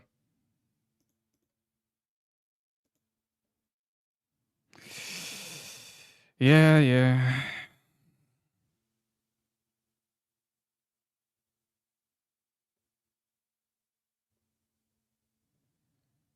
Yeah, I know, I know. I mean, I like I said, I throwed myself in and tanked for the team. So... Oh, and I also used my fucking Mina Alpha. That one was bad. Oh yeah, that cost me a lot of resources and speed ups. But I wanted key points. So I used fucking Mina Alpha. I mean, bro, 400 mil for a KVK3 isn't actually that bad, bro. Yeah, I think so too, right? Especially with like, let's say like 1.5 marches, remarches. Actually, no, sorry, two and a half marches, I guess you can say. I mean, here's the thing. I kind of got cucked because I had the garrison. So, like for out the 6 hours, 4 hours, my Gorgo Hector was in a flag. Yeah. So I wasn't able to use Arthur, and I was not happy. Yeah. I was running topmost on field, bro. Felt like KVK 1 all over again. 608. Damn, I think 608 for 1 T5. So 18. Yeah, 11.4 billion. Yeah. Holy shit. Okay, maybe not 13 bill. I think it was like, I guess, something around like closer to 12 bill. Don't worry about I'm switching my names, the names on my farms to something like only swarm, so people like you don't know it's me. But I'm not gonna swarm anything. If you think I'm gonna swarm any fucking KVK 5 pass account, I'm not gonna swarm anything even in KVK 4. Like, fuck that shit. No, I'm not. I'm not. I mean, you should KVK 4, bro. We've given them a lot of duds. They're kind of retarded. They're not the smartest of people, bro. I mean, I got swamped in KVK 3 by 3776. It was so terrible for them. I had like QSH on my wall, so like I I got like ready by a kraken and then swarmed by a kraken, and he traded so well, so bad. I traded so well, I think. Well, I mean not like crazy well, but like positive, I guess you can say. Mm-hmm. I mean, bro, as long as you don't take deads on the deck and deads, it's a win. Even if you Yeah, trade negative yeah. as fuck. I didn't took that. They took that. In my opinion, that's a win. Like I can just see it, but like whatever. So.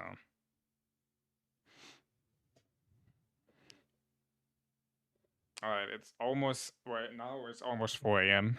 Technically, well, I guess I will going to end the stream here now.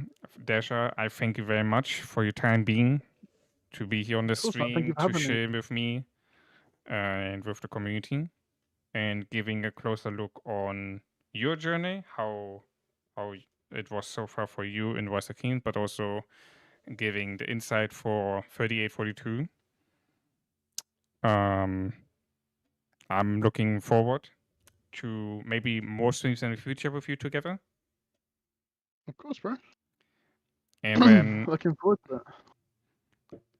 yeah, thanks everyone who was watching the stream. Thanks for your time being here. I wish you all a great rest of the day. Have a great start into the next day. Enjoy your weekend. Stay safe. Stay healthy. And Desha, you said you're not streaming today anymore, right? There's no point, bro. I'm gonna be streaming for 40 minutes. No, there'd be no point, but I will stream tomorrow. There you go, guys. All right, so Desha have a stream going on tomorrow, so everyone knows about that. And with that, guys, I catch you then on the next one, and we see us then very soon on the next one. Bye bye. In a bit, guys.